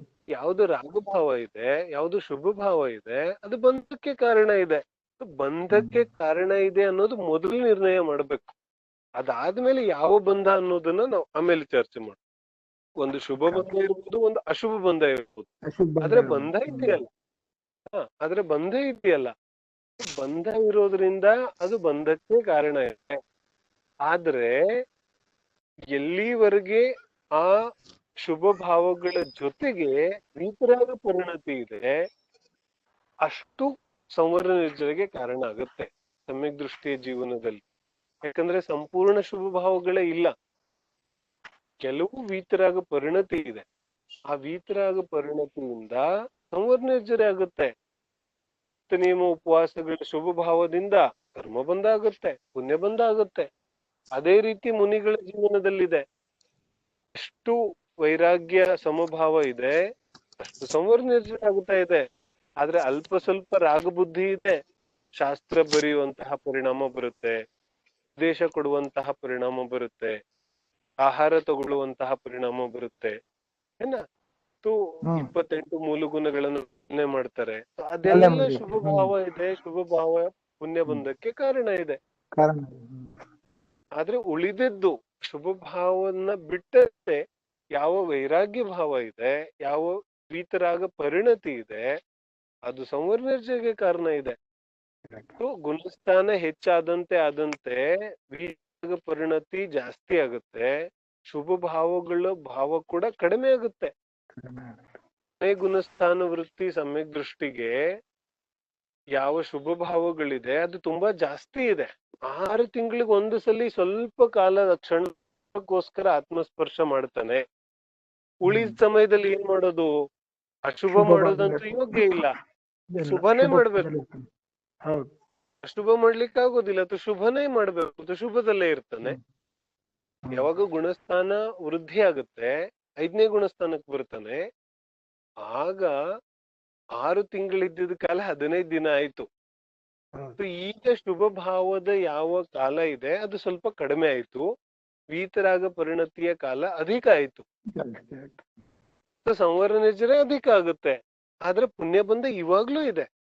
ಯಾಕಂದ್ರೆ 15 ದಿನ ಮ್ಯಾಕ್ಸಿಮಮ್ ಟೈಮ್ ಇದೆ. ಅದ್ರ 15 ದಿನ ಬಿಟ್ಟಂತೆ ಆ ಕಾಲದಲ್ಲಿ ಏನ್ ಮಾಡ್ಬೇಕು? ಶುಭ ಭಾವನೆ ಮಾಡ್ಬೇಕು, ಅಶುಭ ಭಾವ ಮಾಡ್ಲಿಕ್ಕೆ ಯೋಗ್ಯ ಇಲ್ಲ. ಶುಭ ಭಾವ ಮತ್ತು ಗುಣಸ್ಥಾನ ವೃದ್ಧಿ ಆಯ್ತು, 6ನೇ 7ನೇ ಗುಣಸ್ಥಾನಕ್ಕೆ ಬರ್ತಾನೆ. 6 7ಕ್ಕೆ ಬಂದಾಗ 15 ದಿನನೂ ಇಲ್ಲ, ಅಂತರ್ಮುಹೂರ್ತ. ಅಂತರ್ಮುಹೂರ್ತದಲ್ಲಿನೇ ಶುಭ ಭಾವ ಬರುತ್ತೆ, ಪುನಃ ಶುದ್ಧ ಭಾವ ಆಗುತ್ತೆ, ಪುನಃ ಶುದ್ಧ ಭಾವದಿಂದ ಶುಭ ಭಾವಕ್ಕೆ ಬರ್ತಾರೆ, ಶುಭ ಭಾವದಿಂದ ಶುದ್ಧ ಭಾವಕ್ಕೆ ಬರ್ತಾರೆ. ಇದರಲ್ಲಿ ವಿಶೇಷ ನಾವ್ ಏನ್ ತಿಳಿಬೇಕು ಅಂದ್ರೆ, ಶುದ್ಧ ಭಾವಕ್ಕೆ ಬಂದಾಗ, ಶುದ್ಧೋಪಯೋಗ ಆದಾಗ ಮಾತ್ರ ಸಂವರ ನಿರ್ಜರೆ ಆಗೋದಿಲ್ಲ. ಸಂವರ ನಿರ್ಜರೆ ನಿರಂತರವಾಗಿ ಆಗುತ್ತಾ ಇರುತ್ತೆ.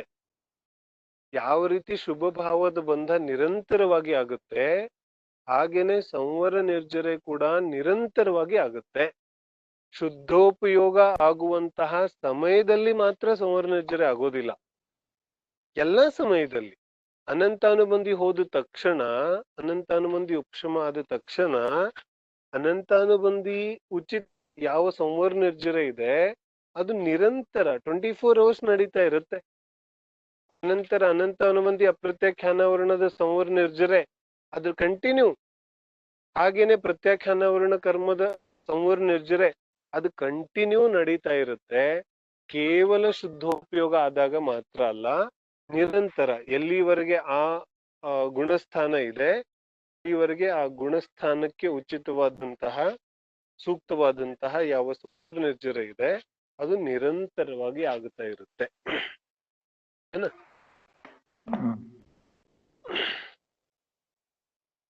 ಮುಂದಿನ ಪ್ರಶ್ನೆ, ಒಂದೇ ಶಬ್ದ ಅಥವಾ ವಾಕ್ಯಗಳಿಗೆ ಹಲವು ಅರ್ಥ ಸಮಯೋಚಿತ ಗ್ರಹಣೆ ಮಾಡಿಕೊಳ್ಳಬೇಕು.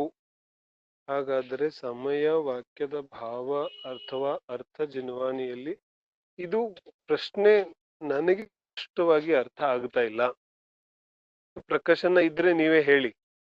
ಸ್ವಲ್ಪ ಪ್ರಶ್ನೆ ಬಿಡಿಸಿ ಹೇಳಿದ್ರೆ ಗೊತ್ತಾಗುತ್ತೆ. ನಾವು ನಿಮ್ಮನ್ನ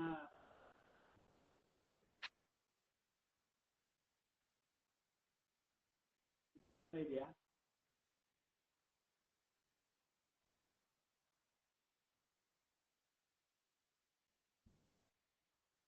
ಮಾತಾಡಿ ನೀವು.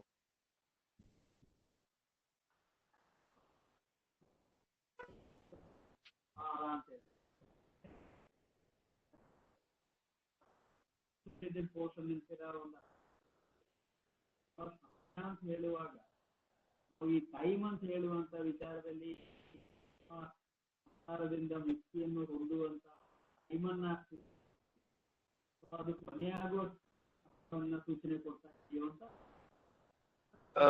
ಇರ್ಲಿ ಮೋಸ್ಟ್ಲಿ ಅಲ್ಲಿ ಒಂದ್ ಸ್ವಲ್ಪ ನೆಟ್ವರ್ಕ್ ಸಮಸ್ಯೆ ಇದೆ ಅನ್ಸುತ್ತೆ, ಹಾಗಾಗಿ ಸರಿಯಾಗಿ ಕೇಳೋದಿಲ್ಲ. ನಾವು ಎಷ್ಟು ಸ್ಪಷ್ಟ ಆಗ್ಬೋದು ಚರ್ಚೆ ಮಾಡ. ನನಗೆ ತಿಳಿಯೋ ಮಟ್ಟಿಗೆ ಯಾವ ಜಿನ್ವಾನಿಯನ್ನ ಅರ್ಥ ಮಾಡ್ಕೊಳ್ಳುವಂತಹ ಪದ್ಧತಿ ಇದೆ, ಅದರ ಬಗ್ಗೆ ಪ್ರಶ್ನೆ ಇದೆ. ಸಮಯ ವಾಕ್ಯದ ಭಾವ ಅಥವಾ ಅರ್ಥ ಜಿನ್ವಾಣಿಯಲ್ಲಿ ಯಾವ ಭಾವದಲ್ಲಿ ಇದೆ. ಇಲ್ಲಿ ಎರಡನೇ ಪ್ರಶ್ನೆನೂ ಉಪಯೋಗದ ಪ್ರಶ್ನೆ ಇದೆ. ಉಪಯೋಗದಲ್ಲಿ ಇವರು ಕೇಳತಕ್ಕಂತಹ ಪ್ರಶ್ನೆ, ನಮ್ಮ ಜ್ಞಾನೋಪಯೋಗ ದರ್ಶನೋಪಯೋಗ ಇದೆ, ಮತ್ತು ನಮ್ಮ ಸ್ವಭಾವನೆ ಜ್ಞಾನೋಪಯೋಗ ದರ್ಶನ ಇದೆ. ಜ್ಞಾನೋಪಯೋಗವೇ ನಮ್ಮ ಸ್ವಭಾವ ಇದ್ದ ಮೇಲೆ ಮತ್ ಪುನಃ ಅದನ್ನ ಉಪಯೋಗ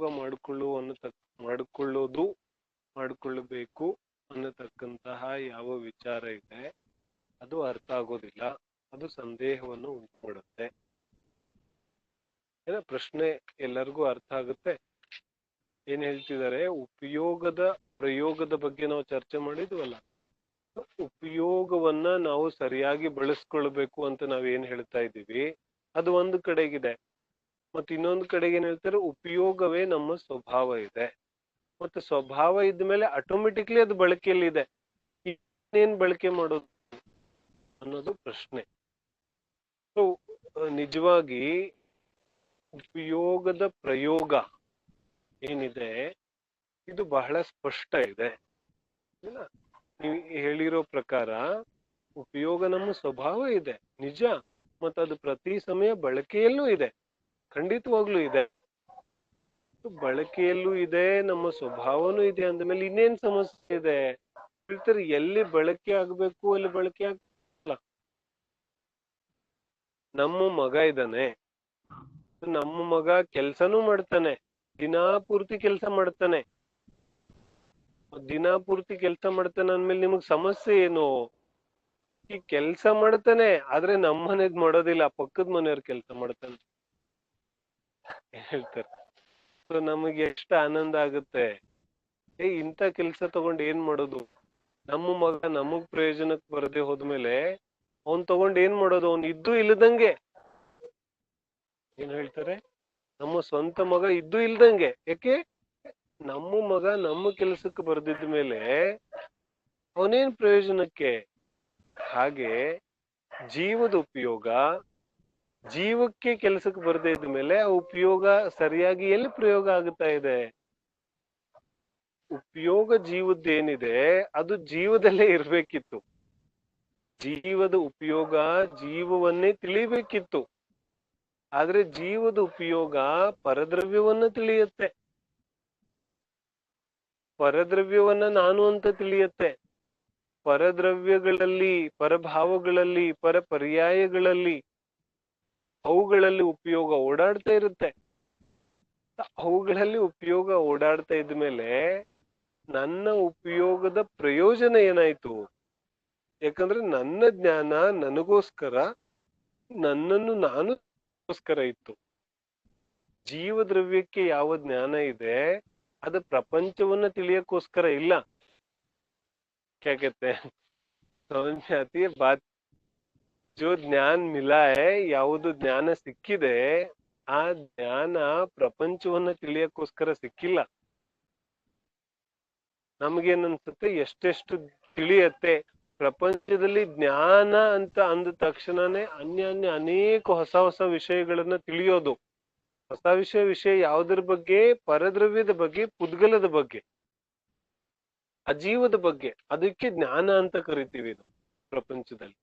ಜ್ಞಾನ ಅಲ್ಲ ವಾಸ್ತವಿಕವಾಗಿ. ನಿಜವಾಗಿ ಜ್ಞಾನ ಯಾವುದಿದೆ?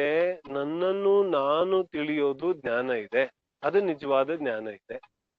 ಇದಕ್ಕೆ ಯಾರು ಜ್ಞಾನ ಅಂತಾನೆ ಕರೆಯೋದಿಲ್ಲ. ಆದ್ರೆ ವಾಸ್ತವಿಕವಾದ ಜ್ಞಾನ ಇದೇ ಇದೆ. ನನ್ನಲ್ಲಿ ನನ್ನ ಉಪಯೋಗ ಇರೋದೇ ಉಪಯೋಗದ ಸಾರ್ಥಕತೆ ಇದೆ. ಹಾಗಾಗಿ ಏನ್ ಹೇಳ್ತಾರೆ? ನನ್ನ ಉಪಯೋಗವನ್ನ ಸರಿಯಾಗಿ ಬಳಸ್ಬೇಕು.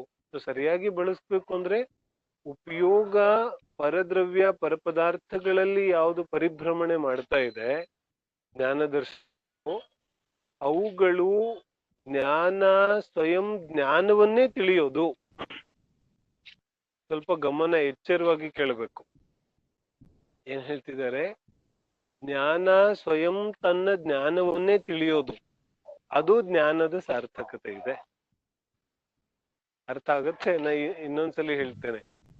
ಜ್ಞಾನ ಪರದ್ರವ್ಯವನ್ನ ತಿಳಿಯೋದು ನಿರರ್ಥಕ ಇದೆ. ಜ್ಞಾನದ ಸಾರ್ಥಕತೆ ಯಾವಾಗ? ಜ್ಞಾನ ಸ್ವಯಂ ಜ್ಞಾನವನ್ನ ತಿಳಿಯೋದು, ಜ್ಞಾನ ಸ್ವಯಂ ತನ್ನನ್ನು ತಿಳಿಯೋದು. ನಾವು ವ್ಯವಹಾರದಲ್ಲಿ ನೋಡೋದಿಲ್ಲ. ನನ್ನನ್ನು ನಾನು ಬೇರೆಯವ್ರ ಬಗ್ಗೆ ಎಷ್ಟು ತಿಳ್ಕೊಂಡ್ರೆ ಏನು, ನಿನ್ ಬಗ್ಗೆ ನಿನಗ್ ಗೊತ್ತೇನು? ನಾವು ಪ್ರಪಂಚದಲ್ಲಿ ಹೇಳ್ತೀವಿ ಈ ತರ ಮಾತುಗಳನ್ನ. ಯಾರ ಬಗ್ಗೆ ಎಷ್ಟು ಗೊತ್ತಿದ್ರೆ ಏನು ನಿನ್ಗೆ? ನಿನ್ ಬಗ್ಗೆ ನಿಂಗೆ ಗೊತ್ತೇನು?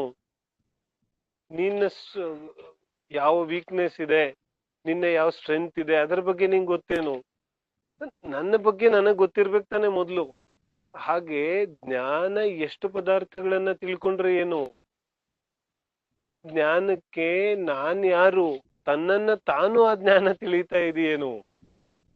ಯಾಕಂದ್ರೆ ಜ್ಞಾನದ ಸ್ವಭಾವ ತಿಳಿಯೋದಿದೆ. ಅದು ಎಲ್ಲಾರನ್ನೂ ತನ್ನನ್ನು ತಾನೂ ತಿಳಿಯತ್ತೆ. ದೀಪ ಇದೆ, ದೀಪ ಯಾರನ್ನ ಬೆಳಗುತ್ತೆ? ಅರೆ ದೀಪ ಪ್ರಪಂಚವನ್ನೆಲ್ಲ ಬೆಳಗುತ್ತೆ, ಅದು ವ್ಯವಹಾರ ದೃಷ್ಟಿ ಇದೆ. ಆದ್ರೆ ದೀಪ ಮೊದಲು ತನ್ನನ್ನು ತಾನು ಬೆಳಗುತ್ತೆ.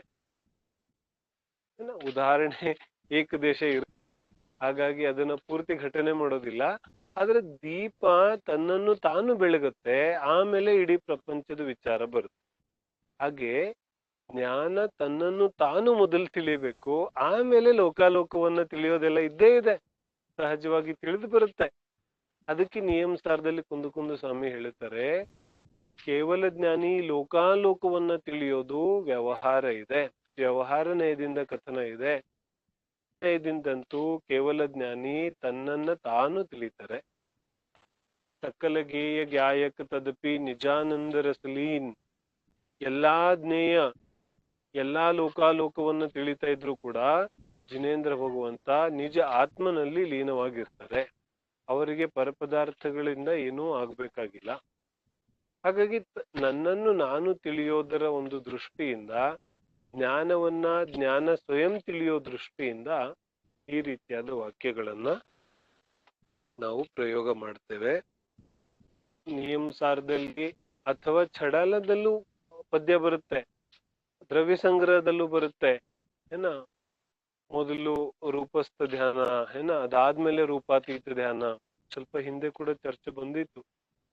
ಜಹ ಧ್ಯಾನ ಧ್ಯಾತಾ ಧ್ಯೇಯ ಕೋನ್ ವಚ ಭೇದನ್ ಜಹ ಚಿದ್ ಭಾವ ಕರ್ಮ ಚಿದೇಶ ಕರ್ತಾ ಚೇತನಾ ಕಿರಿಯಾತಃ तीनों न अखिन्न निज शुद्धोपयोग की निश्चल दशा प्रगटी जहां. तो ಇದೇನಿದೆ, ಜಹ ಧ್ಯಾನ ಧ್ಯಾತ ಧ್ಯೇಯ, ಧ್ಯಾನ ಧ್ಯಾನ ಧ್ಯೇಯ, ಈ ಮೂರುಗಳ ಭೇದ ಹೊಟ್ಟೋಗ್ಬೇಕಲ್ಲ.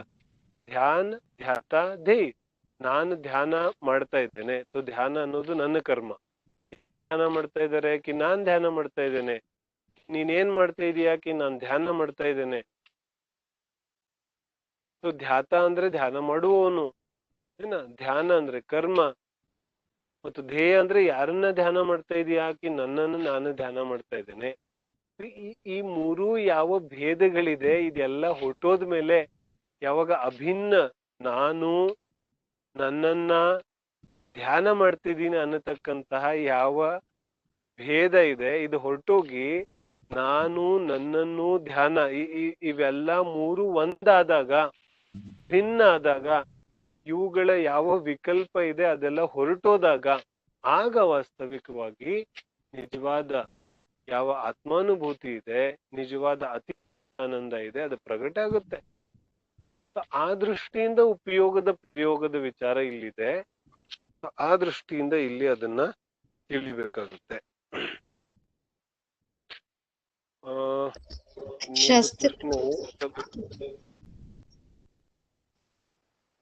ಇನ್ನೊಂದು ಪ್ರಶ್ನೆ ಇದೆ.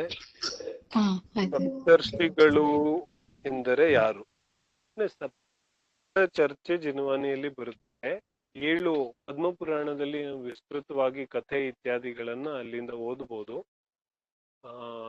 ಸಾಮಾನ್ಯವಾಗಿ 7 ಮುನಿಗಳಾದ್ರು ಒಬ್ಬ ತಂದೆಯ 7 ಮಕ್ಕಳು. ಈ 7 ಮಕ್ಕಳು ತಂದೆಯ ಜೊತೆಗೆ ಈ 7 ಮಕ್ಕಳು ದೀಕ್ಷೆಯನ್ನ ತಗೋತಾರೆ. ದೀಕ್ಷೆಯನ್ನ ತಗೊಂಡು ಅನೇಕ ರೀತಿಯಾದ ಉಗ್ರ ತಪಸ್ಸನ್ನ ಮಾಡ್ತಾರೆ. ಉಗ್ರ ತಪಸ್ಸನ್ನ ಮಾಡೋದ್ರಿಂದ ಯಾವ ತಪಸ್ಸಿನ ಪ್ರಭಾವದಿಂದ ಇವರು 7 ಮುನಿಗಳು ಪ್ರಸಿದ್ಧರಾಗ್ತಾರೆ. ಯಾಕಂದ್ರೆ ಈ ತಪಸ್ಸಿನ ಒಂದು ಪ್ರಭಾವದಿಂದ ವೃದ್ಧಿಗಳು ಪ್ರಕಟ ಆಗುತ್ತೆ. ಮುಖ್ಯವಾಗಿ ಚಾರಣ ವೃದ್ಧಿ ಪ್ರಕಟ ಆಗುತ್ತೆ. ಆಕಾಶದಲ್ಲಿ ಗಮನ ಆಗುತ್ತೆ. ಹಾಗಾಗಿ ಈ 7 ಪ್ರಕಾರದ 7 ಯಾವ ಮುನಿಗಳಿದ್ದಾರೆ ಈ 7 ಮುನಿಗಳಿಗೆ ಸಪ್ತ ಋಷಿ ಮುನಿಗಳು ಅಂತ ಕರೀತಾರೆ. ಈ 7 ಮುನಿಗಳಲ್ಲಿ ಮುನಿಗಳಿದ್ದಾರೆ. ಅದರಲ್ಲಿ ಸುರಮನ್ಯು, ಶ್ರೀಮನ್ಯು ಏನ ಹೀಗೆ ಅನೇಕ ಮುನಿಗಳು, ಸರ್ವಸುಂದರ ಏನ ಜಯಮಿತ್ರ, ಹೀಗೆ 7 ಮುನಿಗಳಿದ್ದಾರೆ. ಅವ್ರ ಹೆಸರುಗಳನ್ನ ಬೇಕಾದ್ರೆ ನಾನು ಹಾಕ್ತೀನಿ ಗ್ರೂಪ್ ಅಲ್ಲಿ. ಈ ರೀತಿ 7 ಮುನಿಗಳು ವೃದ್ಧಿಯಲ್ಲಿ ಪ್ರಸಿದ್ಧ ಆಗಿರೋದ್ರಿಂದ ಅವ್ರಿಗೆ ಸಪ್ತ ಋಷಿ ಅಂತ ಕರೆಯುವಂತಹ ಒಂದು ಪರಂಪರೆ ಹೊಂದಿದೆ.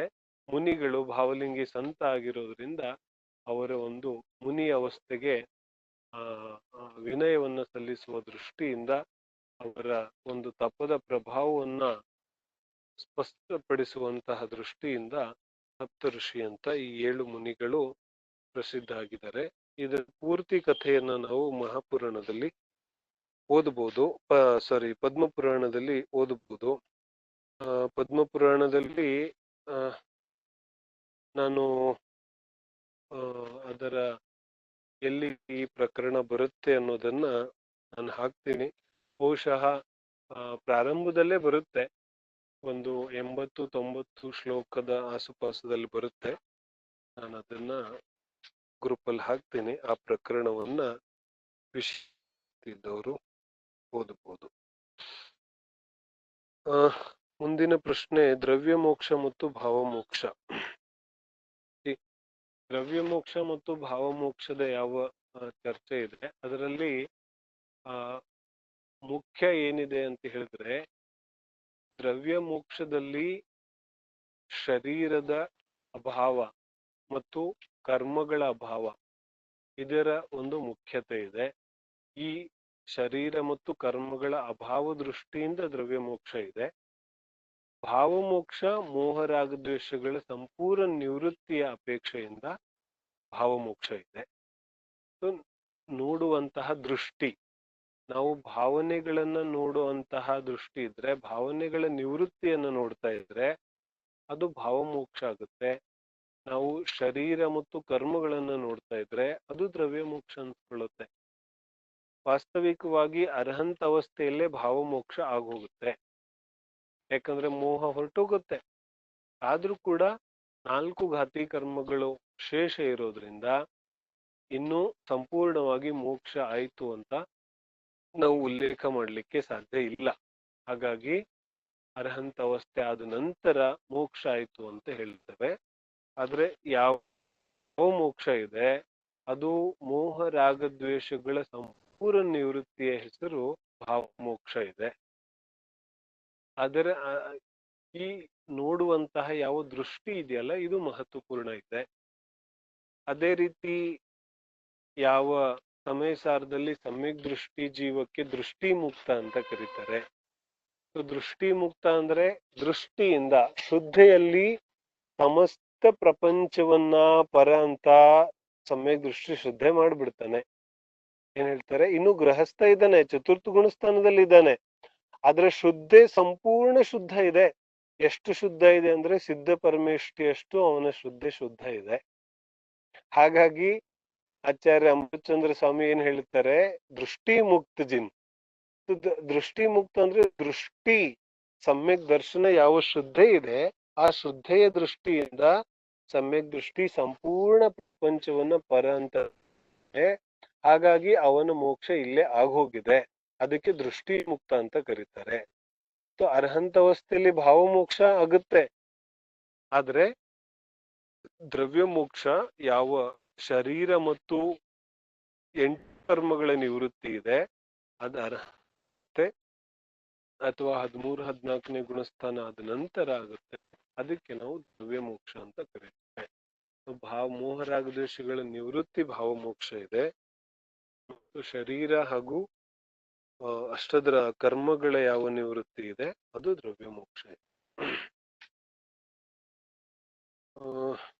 ಪ್ರಶ್ನೆ ಏನಿದೆ, ಭಾವಶ್ರುತ. ಭಾವಶ್ರುತ ಅಂದ್ರೆ ಏನು? ಈ ಶ್ರುತದ ಚರ್ಚೆ ಅನೇಕ ದೃಷ್ಟಿಯಿಂದ ಬರುತ್ತೆ ಜಿನ್ವಾನಿಯಲ್ಲಿ. ಶ್ರುತ ಕೂಡ ಇದೆ, ಮತಿ ಜ್ಞಾನ, ಶುದ್ಧ ಜ್ಞಾನ, ಅದಾದ್ಮೇಲೆ ದ್ರವ್ಯಶ್ರುತ ಭಾವಶ್ರುತ ಅಂತಾನು ಚರ್ಚೆ ಬರುತ್ತೆ. ಮತ್ತು ಜಿನ್ವಾನಿಯ ಒಂದು ರಕ್ಷಣೆಯ ದೃಷ್ಟಿಯಿಂದ ಶ್ರುತ ಪಂಚಮಿ ಇತ್ಯಾದಿಗಳಲ್ಲಿ ಶ್ರುತ ಶಬ್ದ ಶಾಸ್ತ್ರ ಸೂಚಕ ಕೂಡ ಇದೆ. ಒಂದು ಶ್ರುತ ಪಂಚಮಿಯಲ್ಲಿ ಯಾವ ಶ್ರುತ ಶಬ್ದ ಬಂದಿದೆ ಅದು ಶಾಸ್ತ್ರ ಗ್ರಂಥವನ್ನ ಸೂಚಿಸುತ್ತೆ. ಗ್ರಂಥಕ್ಕೆ ಶಾಸ್ತ್ರಕ್ಕೆ ಅಲ್ಲಿ ಶ್ರುತ ಅಂತ ಕರೀತಾರೆ. ಇನ್ನ ಯಾವ ಮತಿ ಶ್ರುತ ಜ್ಞಾನ ಇದೆ ಅಲ್ಲಿ ಶ್ರುತ ಜ್ಞಾನ ಅನ್ನೋದು ವಿಕಲ್ಪಾತ್ಮಕ ವಿಶೇಷ ಜ್ಞಾನಕ್ಕೆ ಶ್ರುತ ಜ್ಞಾನ ಅಂತ ಕರೀತಾರೆ. ಇಂದ್ರಿಯ ಮತ್ತು ಮನಸ್ಸು ಆ ಯಾವ ಚರ್ಚೆ ಇದೆ ಅದನ್ನು ಮಾಡಿದ್ದೇವೆ. ಇನ್ನ ಇಲ್ಲಿ ಯಾವ ದ್ರವ್ಯಶ್ರುತ ಮತ್ತು ಭಾವಶ್ರುತ ಇದೆ ಇದರಲ್ಲಿ ವಿಶೇಷ ಇದೆ. ಶ್ರುತ ಪಂಚಮಿಯ ಒಂದು ಸಂದರ್ಭದಲ್ಲಿ ಯಾವ ಶ್ರುತದ ಚರ್ಚೆಯನ್ನ ನಾವು ಮಾಡ್ತೇವೆ ಅಲ್ಲಿ ಮುಖ್ಯವಾಗಿ ದ್ರವ್ಯಶ್ರುತ ಷಟ್ಖಂಡಾಗಮದ ರಚನೆಯಾಗಿ ಯಾವ ಪಂಚಮಿಯ ದಿನ ಪೂಜೆ ಆಗುತ್ತೆ ದ್ರವ್ಯಶ್ರುತ ಅಂತ ಹೇಳಿದ್ರೆ ಜಿನ್ವಾಣಿ ಶಾಸ್ತ್ರ ರೂಪದಲ್ಲಿ ಗ್ರಂಥ ರೂಪದಲ್ಲಿ ರಚನೆ ಆದಂತಹ ಯಾವ ವಾಣಿ ಇದೆ ಅದು ದ್ರವ್ಯಶ್ರುತ ಇದೆ.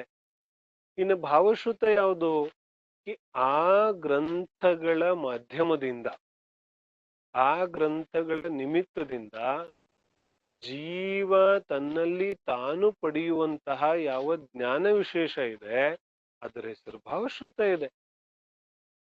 ಭಾವಶ್ರುತ ಸಮ್ಯಕ್ ದೃಷ್ಟಿಗೆ ಮಾತ್ರ ಇರುತ್ತೆ, ಮಿಥ್ಯಾ ದೃಷ್ಟಿಗೆ ಇರೋದಿಲ್ಲ. ಭಾವಶ್ರುತ ಯಾವುದಿದೆ ಇಲ್ಲಿ ಮುಖ್ಯವಾಗಿ ಏನ್ ಹೇಳ್ತಾರೆ, ಭಾವಶ್ರುತದಲ್ಲಿ ಮುಖ್ಯತೆಯಿಂದ ನಾವು ಚರ್ಚೆ ಮಾಡೋದಾದ್ರೆ ಭಾವಶ್ರುತ ಜಿನ್ವಾನಿಯನ್ನ ತಿಳಿಯೋದು, ತಮ್ಮ ಜ್ಞಾನದಲ್ಲಿ ಸ್ಪಷ್ಟಪಡಿಸಿಕೊಳ್ಳೋದು. ಮುಖ್ಯವಾಗಿ ಶ್ರುತ ಕೇವಲಿಗೆ ಭಾವಶ್ರುತದ ಒಂದು ವಿಶೇಷತೆಯನ್ನ ಕೊಡ್ತಾರೆ. ಅನ್ಯ ಯಾರಿಗೆ 11 ಅಂಗ 14 ಪೂರ್ವಗಳ ಜ್ಞಾನ ಇಲ್ಲ, ಅದಕ್ಕಿಂತ ಕಡಿಮೆ ಜ್ಞಾನ ಇದೆ, ಅದಕ್ಕೂ ಕೂಡ ನಾವು ಭಾವಶ್ರುತ ಅಂತ ಕರಿಬಹುದು. ಆದ್ರೆ ಭಾವಶ್ರುತದ ಉತ್ಕೃಷ್ಟ ಉದಾಹರಣೆ ಶ್ರುತ ಕೇವಲಿಗಳು. ಶ್ರುತ ಕೇವಲಿಗಳಿಗೆ 11 ಅಂಗ 14 ಪೂರ್ವಗಳ ಸಮಸ್ತ ಜ್ಞಾನ ಇದೆ, ಅದು ಆತ್ಮಿಕ ಜ್ಞಾನ ಇದೆ. ಅಂದ್ರೆ ದ್ರವ್ಯ ರೂಪದಲ್ಲಿ ಜ್ಞಾನ ಇಲ್ಲ, ಅದು ಭಾವರೂಪದಲ್ಲಿದೆ. ಭಾವರೂಪದಲ್ಲಿ ಅಂದ್ರೆ ಜ್ಞಾನಾತ್ಮಕ ದೃಷ್ಟಿ, ಎಲ್ಲೂ ಬರ್ದಿಲ್ಲ, ಎಲ್ಲೂ ರಚನೆ ಆಗಿಲ್ಲ, ಏನೂ ಆಗಿಲ್ಲ. ಮತ್ತೆ ಎಲ್ಲಿದೆ ಜ್ಞಾನ? ಅವರ ಜ್ಞಾನದಲ್ಲಿ ಜ್ಞಾನ ಇದೆ.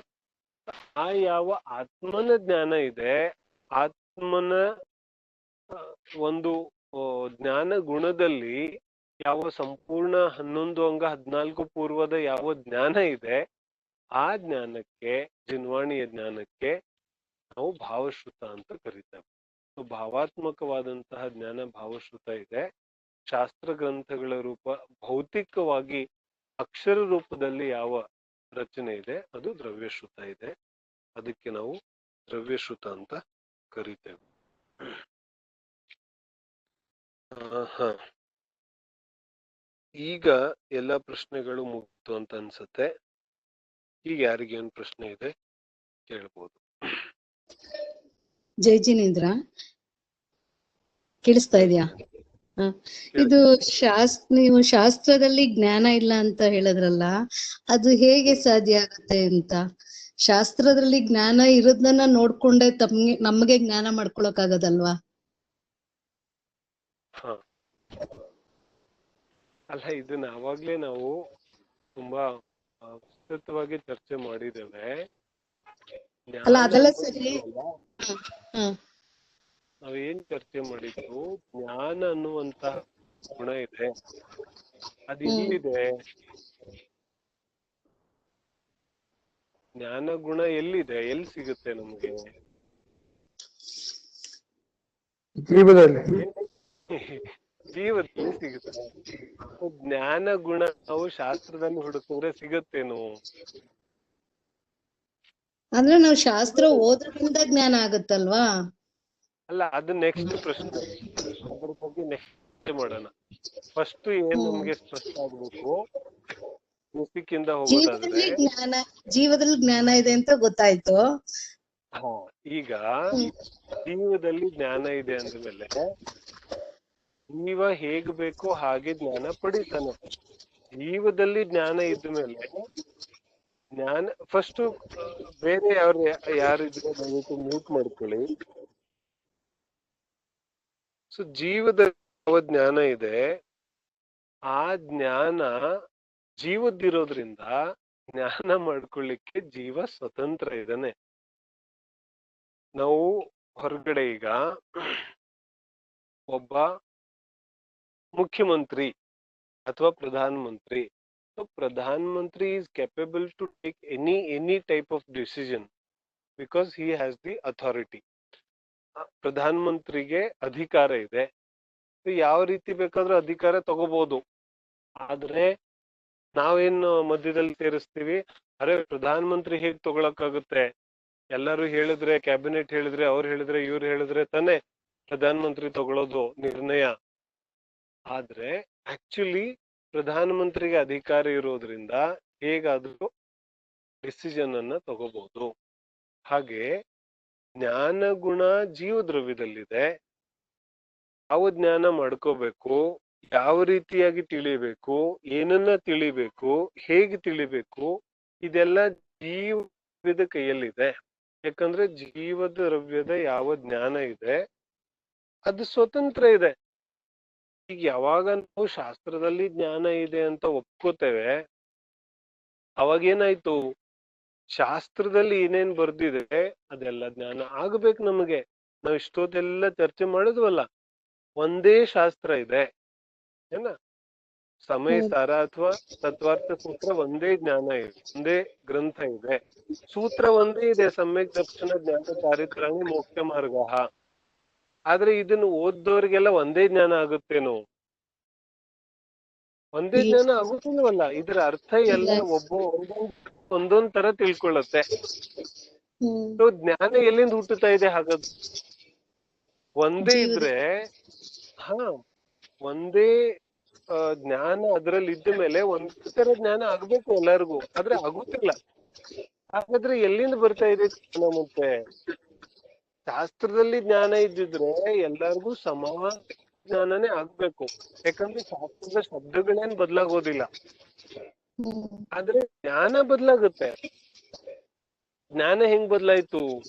ಅರೆ ಜ್ಞಾನ ಜೀವ ಸ್ವತಂತ್ರ ಇದ್ದಾನೆ, ಅವನಿಗೆ ಯಾವ ರೀತಿಯಾದ ಜ್ಞಾನ ಆಗಬೇಕು ಪಡಿಬೇಕು ಆ ರೀತಿಯಾದ ಜ್ಞಾನ ಅವನು ಪಡಿತಾ ಇದ್ದಾನೆ. ಅದರಲ್ಲಿ ಶಾಸ್ತ್ರ ನಿಮಿತ್ತ ಇದೆ. ಶಾಸ್ತ್ರದ ನಿಮಿತ್ತವನ್ನ ಖಂಡನೆ ಮಾಡೋ ಅವಶ್ಯಕತೆ ಇಲ್ಲ ನಮಗೆ. ಖಂಡಿತವಾಗಿಯೂ ನಿಮಿತ್ತ ಇದೆ, ಶಾಸ್ತ್ರದ ಮಹಾ ಉಪಕಾರ ಇದೆ. ಋತು ಪಂಚಮಿ ಕೂಡ ಆಚರಣೆ ಮಾಡ್ಕೊಂಡ್ ಬಂದಿದ್ದೇವೆ, ಅದರಲ್ಲಿ ಸಮಸ್ಯೆ ಇಲ್ಲ. ಆದ್ರೆ ಅದೇ ಜಿನವಾನಿ ನಮಗ್ ಕಲಿಸ್ತಾ ಇದೆ, ಜಡ ಪದಾರ್ಥಗಳಲ್ಲಿ ಜ್ಞಾನ ಇಲ್ಲ, ಜ್ಞಾನ ನಿನ್ನ ಸ್ವಭಾವವಯ್ಯ. ಜಡ ಪದಾರ್ಥಗಳಲ್ಲಿ ಜ್ಞಾನವನ್ನ ಹುಡುಕಕ್ ಹೋದ್ರೆ ಪುನಃ ಮ್ಯೂಟ್ ಮಾಡಿ.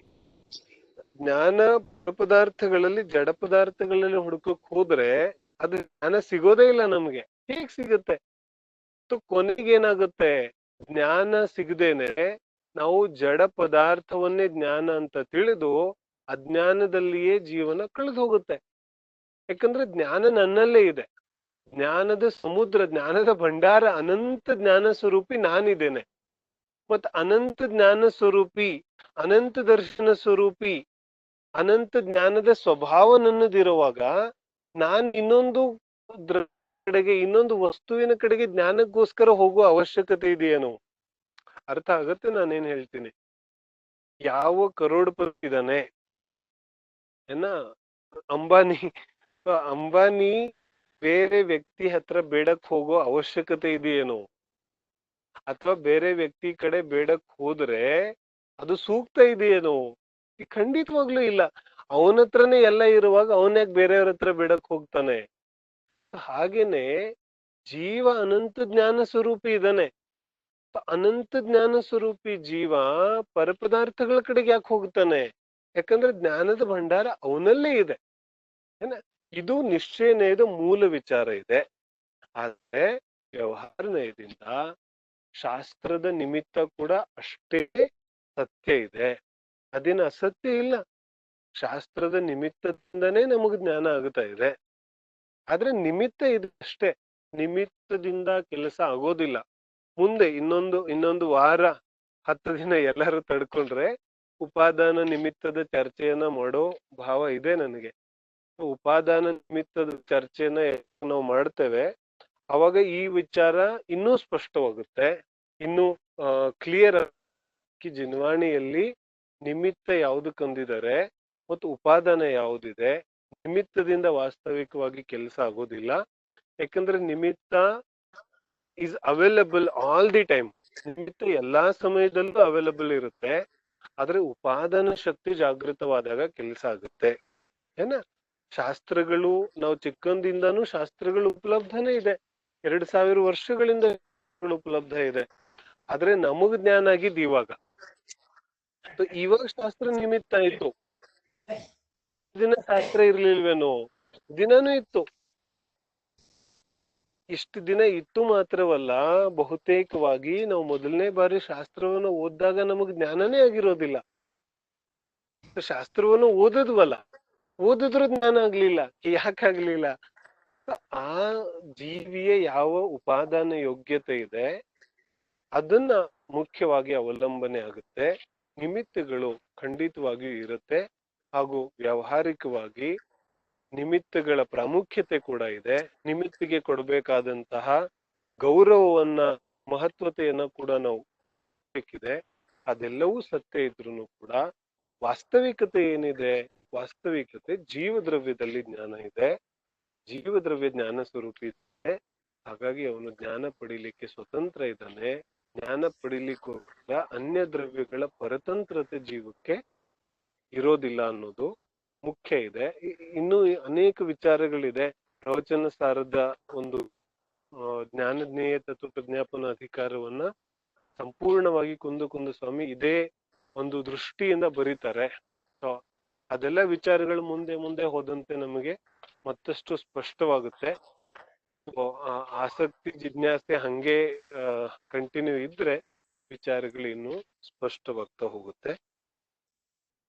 ಸದ್ಯಕ್ಕೆ ಇಲ್ಲಿಗೆ ನಾವು, ಇನ್ಯಾರಿಗೂ ಪ್ರಶ್ನೆ ಇಲ್ಲ ಅಂದ್ರೆ ತತ್ವ ಚರ್ಚೆಯನ್ನ ವಿರಾಮ ಮಾಡಬಹುದಿದೆ.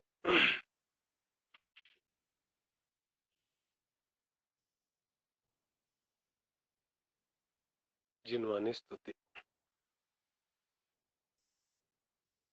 ಈ ಜಿನವಾಣಿಯ ಜ್ಞಾನದಲ್ಲಿ ಲೋಕಾಲೋಕವು ತಿಳಿಯುವುದು. ಆ ವಾಣಿ